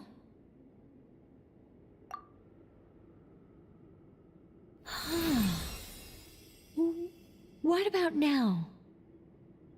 You guys, it's not a competition, you know. All right, I'm officially impressed. Even as a descender, you can withstand far more than I imagined. It's like I summoned a giant stone titan to arm wrestle you, and your arm hasn't even moved an inch. In my last attempt, I infused 5 times the amount of Kuvaki required. Yes, safe to say, compatibility won't be an issue for you. You're eligible to join. You're next, Mr. Varka. Sure, here goes nothing. All right, I'll start where we left off. 5 times the required Kuvaki dose. Whoa, whoa, whoa, hey, wait a minute. How's it going? Ooh, no, not great. I kind of want to puke. Feels like I've been drinking too much. A few bottles of wine, then a big stein of Dark Horse, with some hard liquor from Liyue mixed in. You think this is funny? I just lost to a young lady in an arm wrestling contest. I'm never gonna live that down. My apologies. I'll lower the concentration and try again. Oh. How's it going now? I'm not as dizzy as last time, but I can still feel it pulsing around. In that case, you wouldn't be an ideal choice, Mr. Varka. Let's try someone else. Okay, let's go ask some of our other friends then.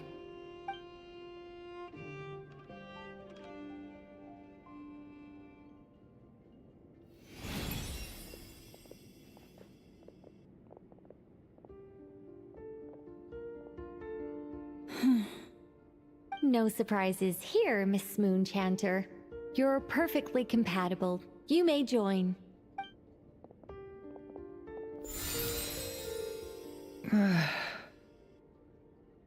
I'm getting a slight headache. Shame. You were so close. Whoa, I'm itching all over. Allergic reaction. We can't have that.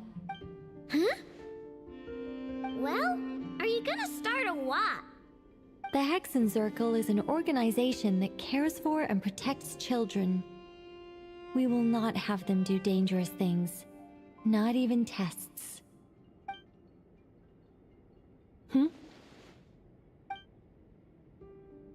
Is something the matter? The candidates have to be human. I guess that rules me out too. Huh. Everyone except the Moonchanter got beaten. Guess I don't need to feel so bad after all. I mean, Looks like this isn't gonna be as easy as we thought. Perhaps I could ask for volunteers among the Frost Moon Scions. I'll see about talking to some trusted Lightkeeper colleagues. Itlua springs to mind. In fact, I think we had some former Frost Moon Scions join our ranks recently. Can you give me the scientific explanation for how the test works? I can probably make some kind of test bot. Then we can just zip through Nasha Town, going up to people and pressing a button to check their status. Wouldn't that be way easier? No. Wow! No elaboration for once. How about I contact the Knights of Favonia's garrison in the Wave Chaser plane? Shame that Lohan's already left. And that guy's even tougher than I am.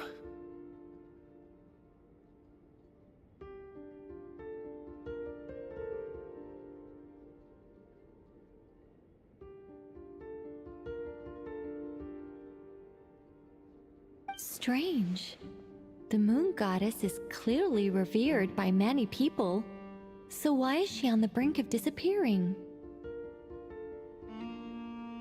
She mentioned that the world has rejected her from the very beginning. And when we fought the Reikir of Solnari, it seemed like she exhausted her power for our sake. Also, Paimon's not sure revered is the right word for how people feel about her. Gratitude, certainly. For my part, anyway. It's basic reciprocity. She helped us, so she deserves our help in return. Yeah. Even though she looked like she didn't care, she still saved a ton of people, including me. A review of the relevant data leads me to conclude that Miss Columbina is a good person. Yep, you bet! They really think so? I'm super surprised that Columbina isn't her actual name, though. I think it really suits her. It's light and graceful and... yeah, just a really pretty name. I know, right? Unfortunately, that's not our decision to make. Columbina. That was the code name the Fatui gave me. But it also came up in the song I heard when I was born. But... is that really all there is to it? What do I truly think of my own name? Is there anyone left who will still call me by that name?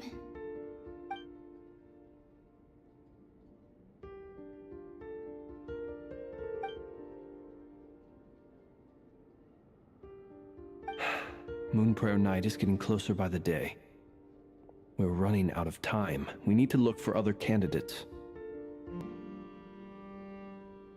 Then allow me to try. Huh? What are you doing here? You contacted your friends via the Adventurers Guild. Sandrone has been keeping an eye out for something like that, so she informed me. Since I have the ability to accommodate a moon marrow, I should prove to be a suitable candidate. Arlecchino. When can we begin? I see. We can begin right away.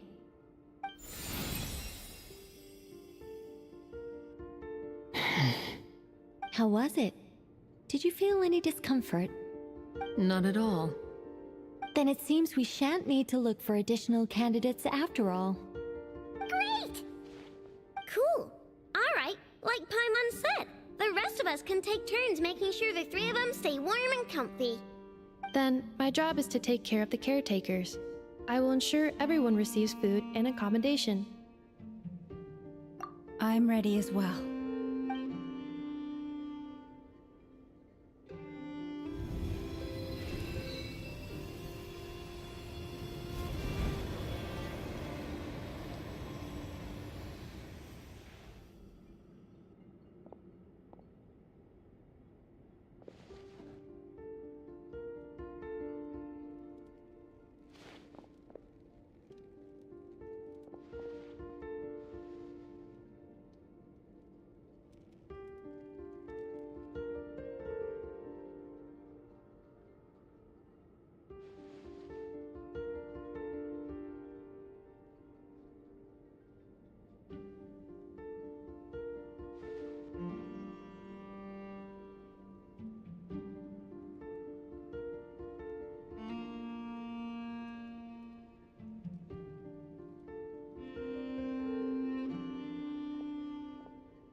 The work is done. The sacred scroll shut. The stars grow dim, the people silent. The white sun sets, the silver moon rises. O path to the temple, appear now before us.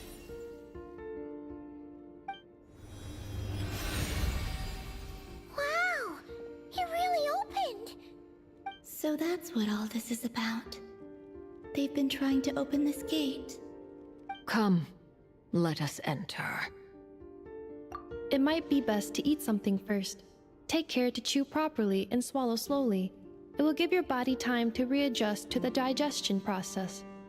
They will head in soon. They will need to enter this gate.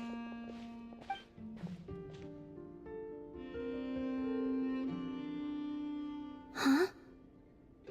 I cannot pass through. Is it because I have no physical body? It has been 3 days. My strength is all but completely faded. Can I really hold on until Moon Prayer Night?